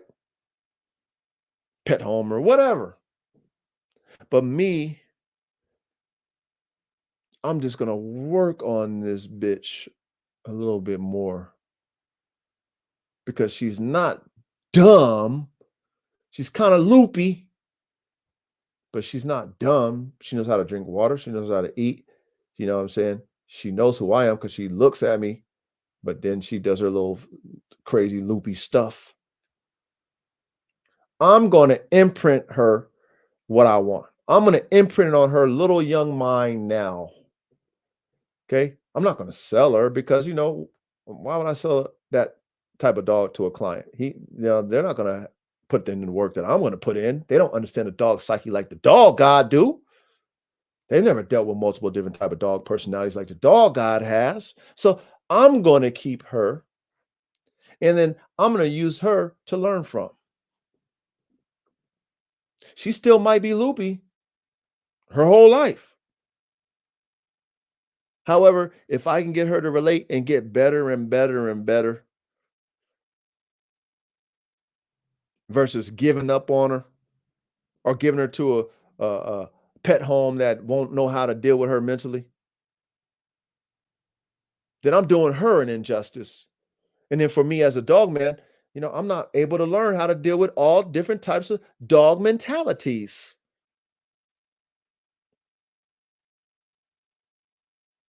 Because we should know how to deal with every type of dog, even though some dogs are a lost cause. Some dogs are that. No matter what work you put in, they just not gonna get it. Some dogs are really not intelligent. And that's genetics, by the way. Okay. When you do too much inbreeding, you get dogs that are dumb because the genes are just locked. There's no diversity in those dogs. So they become dumb. Happens. However, most dogs are just looking for more direction, and it's going to take a little bit more effort on your behalf to give them it. And so we, as dogmen, need to make sure we do everything in our power that we know how to do to help these dogs develop. And don't misdiagnose a dog because you don't know no better. And if that is the case, then do what my client did and give the dog to somebody else who would want that dog and who doesn't have the expectations like you. And see what they can do with the dog at least. So again, my client spent 5 grand and the dog's not even a year. Well, I think the dog was a year in December. So only a year in December, man. And then he gave his dog away. Like, what? Serious? Like, Didn't the trainer leave you with, I'm thinking to myself, like, didn't the trainer leave you with some instructions on how to maintain your dog? Or did the trainer tell you, hey man, your dog will always be nervous for the rest of his life? I don't I don't know what that trainer said.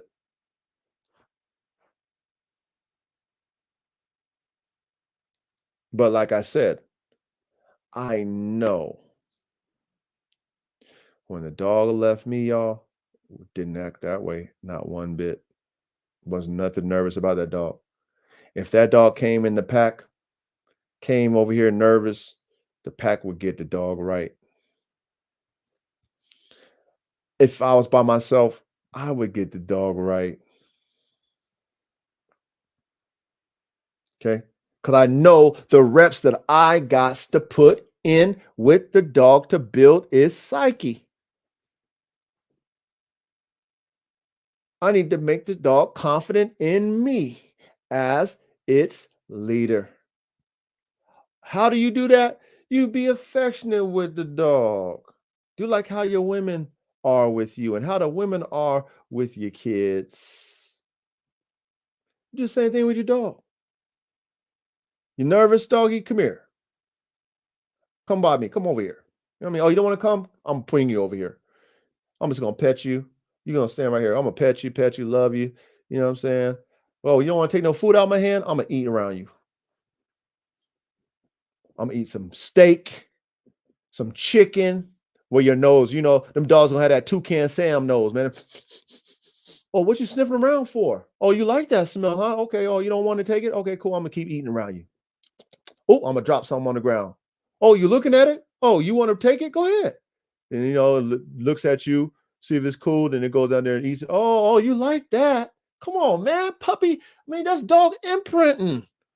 That's how you imprint a dog's mind. Takes time. It takes reps. Okay.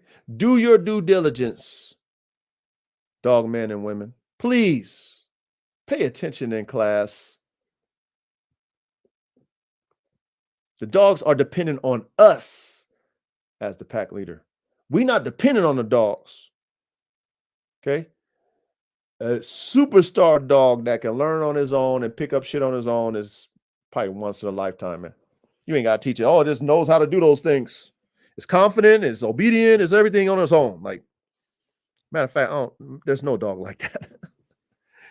The dog looks to his pack for direction, so it's going to look to us for direction too. If it ain't got other dogs look for that guidance from, it's going to look to us for that. Okay, so that is our job. Don't expect a dog to, be confident out the gate. My puppies that I have, that I've always have, they look to me. As they get older, they more and more look to me. They can't wait till I come out because they know, guess what I got for them? Food. Guess what I'm going to do to them? Pet them. They can't wait to see me, man. As soon as they see, man, all the dogs, daddy's out. Little puppies already know what time it is, man. They out the gate. They looking.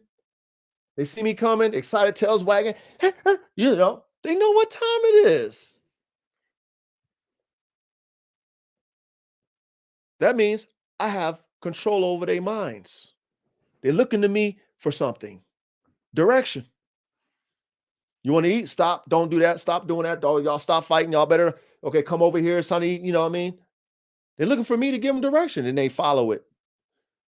They follow it because eventually it becomes routine. They know what time it is. When I come out there with the food, when I do my little block off, when everybody got to wait their turn, they figured it out. You know why? Because it was just repetition over and over again, every day, same routine. They get it. They get it. Simple as that. But if I'm not doing these things that I'm talking about that they're figuring out, or I'm not consistent in them, don't expect the dog to be consistent in understanding what you want them to do. If I'm just throwing the food in there and not interacting with my dogs, are they really going to trust me? Probably not. You know, if a dog is timid for whatever reason, and I'm not reassuring the dog that whatever it's timid about, it's okay. If I'm not reassuring that dog mentally, because that's what you're doing when you're reassuring a dog when it's scared or concerned or cautious. You're mentally imprinting something in the dog's mind. It's okay. You're afraid, I understand, but you don't have to. You're uncertain. Like, for example, you have one of your partners come over or somebody new come over and your dog is kind of like standoffish to them. Then you tell your boy, hey, put your hand out, but then, put your palm down and put it toward the dog. Now your dog's still kind of like, kind of pushing back towards your partner or whatever. You tell your dog, it's okay. You make your dog stay there. It's all right. And if you know your dog's energy, you know when your dog's about to bite. Come on, man. If you don't know when your dog's about to bite, you don't know your dog. Like, you could tell when a dog is about to bite. Like, he's real stiff and he's like eyes kind of wide open, and oh yeah, you're gonna snap something. So you know that. But if you right there with your dog, right there with him, you say, just hold your hand there and you put your dog in a calming state and your partner now put your hand toward his face and you know your dog's energy. You know what I mean? Your partner can put his hand right there near the nose. You're still rubbing your dog. It's okay. It's okay. Your dog's sniffing it. Your dog knows you're there. He's comforted, even though he's concerned. And then, he gets it. And then every time your partner comes over, you keep doing that. And guess what? Eventually, when your partner comes over, your partner can pet him and your dog ain't going to be fucking all sketchy. It works every time, y'all. It works every time. But guess what? It takes you to teach that dog that. Don't expect the dog to teach itself. Dog is nervous about something, it's going to always be nervous about something until you tell that dog, you don't have to be nervous. Then the dog understands over time, I don't have to be nervous. I don't have to be nervous. I don't like cars. Keep bringing that dog around cars. It could be scary for a whole month around cars. Month number 2 ain't going to be as scary. Month number 3, not as scary as it was at month number 2. Month number 4, month number 5, not scary at all. Well, shit, that dog was fucking had bad nerves. No, it just wasn't comfortable around cars. Now it's comfortable. Guess what? Why? Why is it comfortable now? Because it's just been programmed to see cars. And now it knows that them cars ain't no threat. So now it's not nervous anymore. Bingo. We just cured that dog from being nervous about cars. My dog was cautious about my partners because, he ain't used to them, you know what I mean? I just taught my dog to be okay with my partner coming over. Now my partner comes over, the dog is cool with him and shit. Let him pet him, everything all good. You know what I'm saying? He ain't nervous, he damn near like part of the family and shit. Where before, he didn't know if he wanted to bite him or run. Now, partner come over, it's all good. Yeah, he coming to the house, man, dog over there in his lap.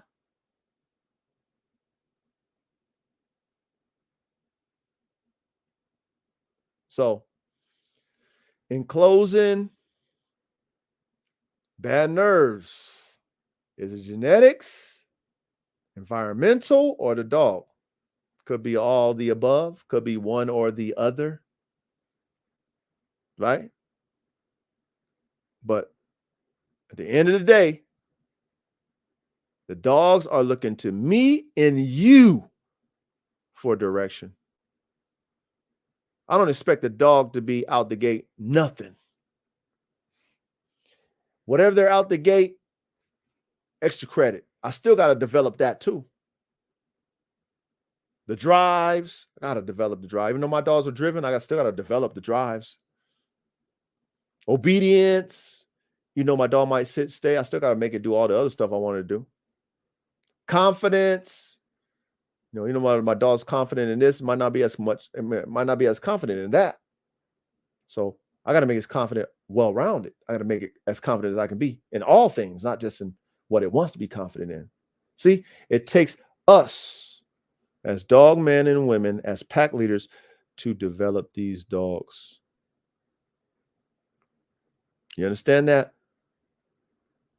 Do not misdiagnose these dogs. And then you give away a good ass dog, man.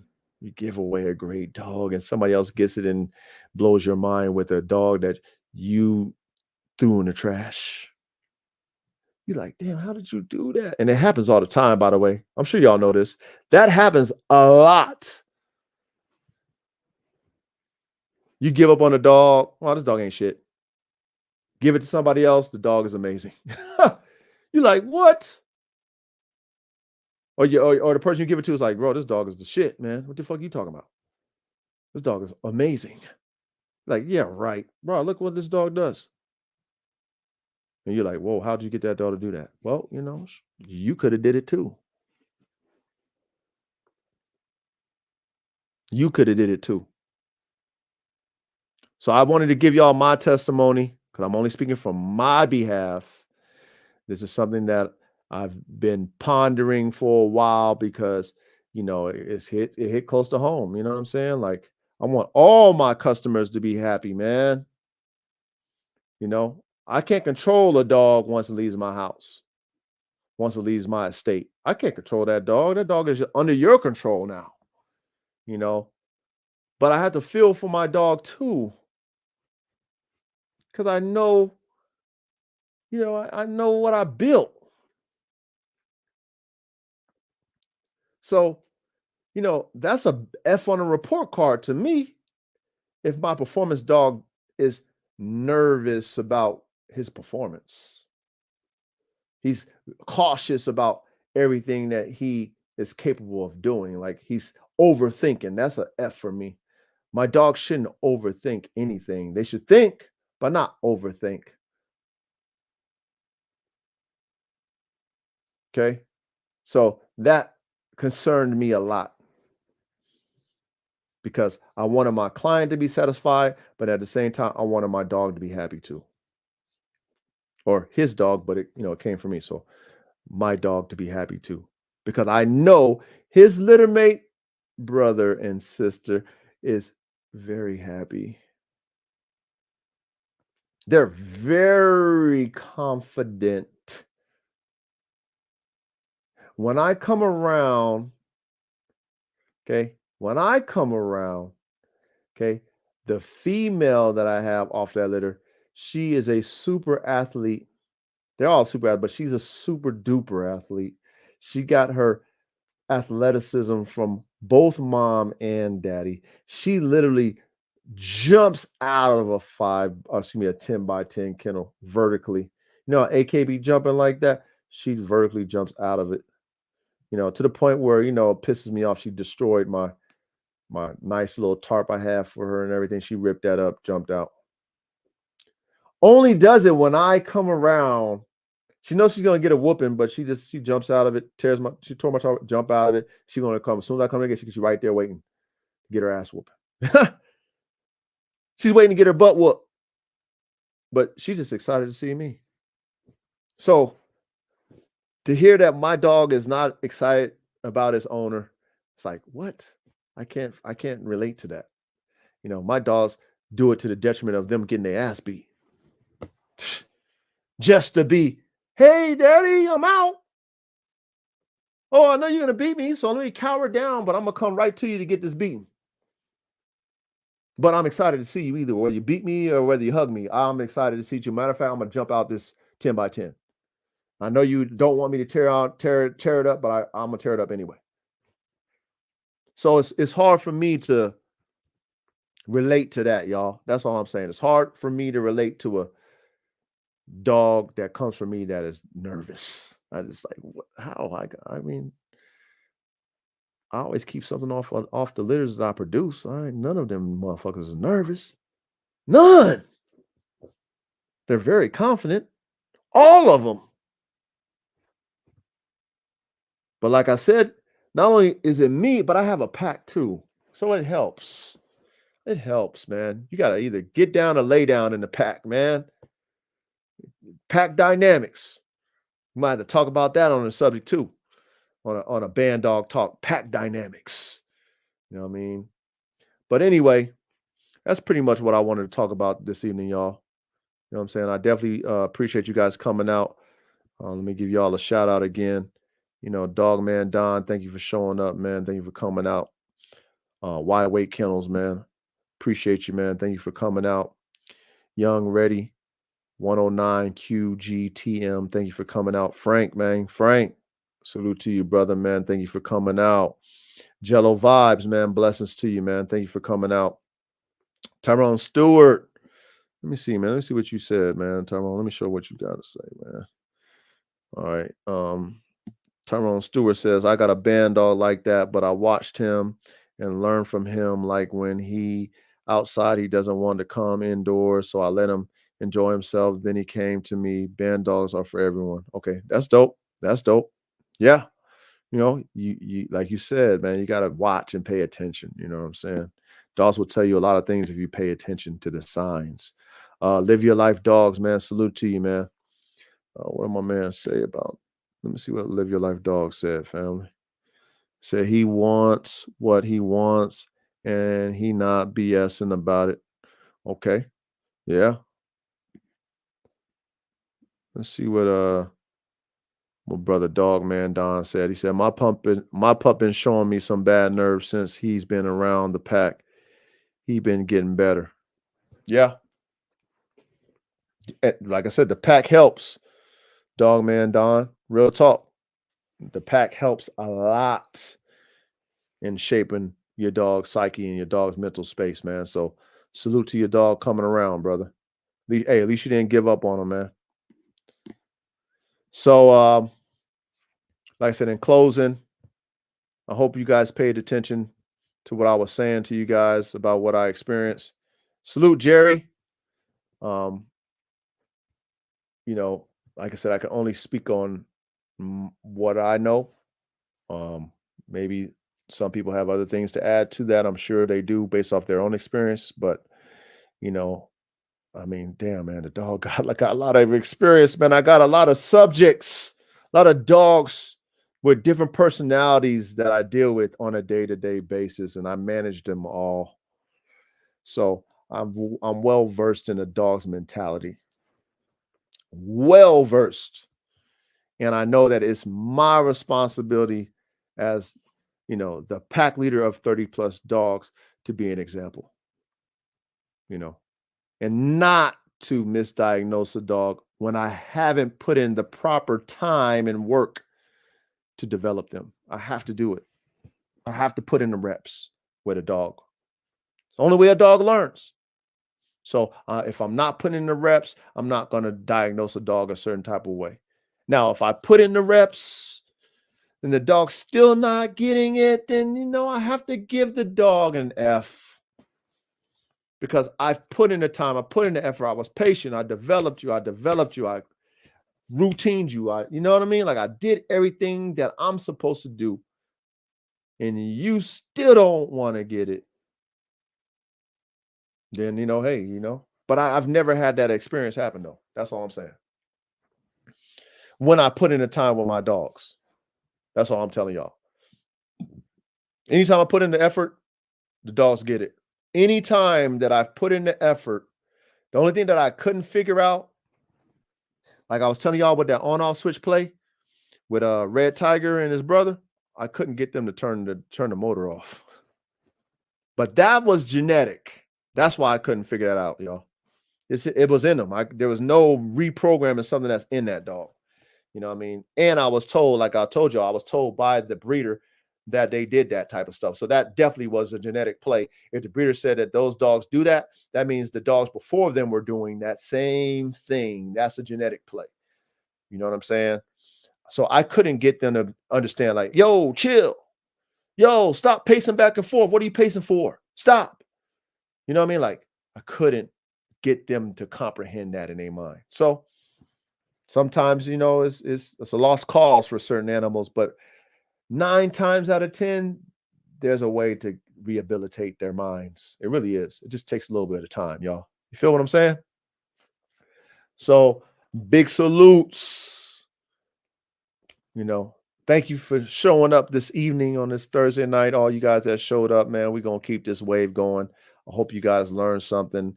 You can apply this to your program, to your dogs. And, like I said, just don't give up on these dogs, man. Don't do that to these dogs. They're looking for us for leadership. So give them enough, resources to develop them. You know what I'm saying? And you'll be surprised at how a dog can come out of its shell. You'd be very surprised. You know what I mean? Like, damn, this dog is. And if it's a puppy, it's a puppy, man. It's a child. Treat it like that. Treat your puppies like children.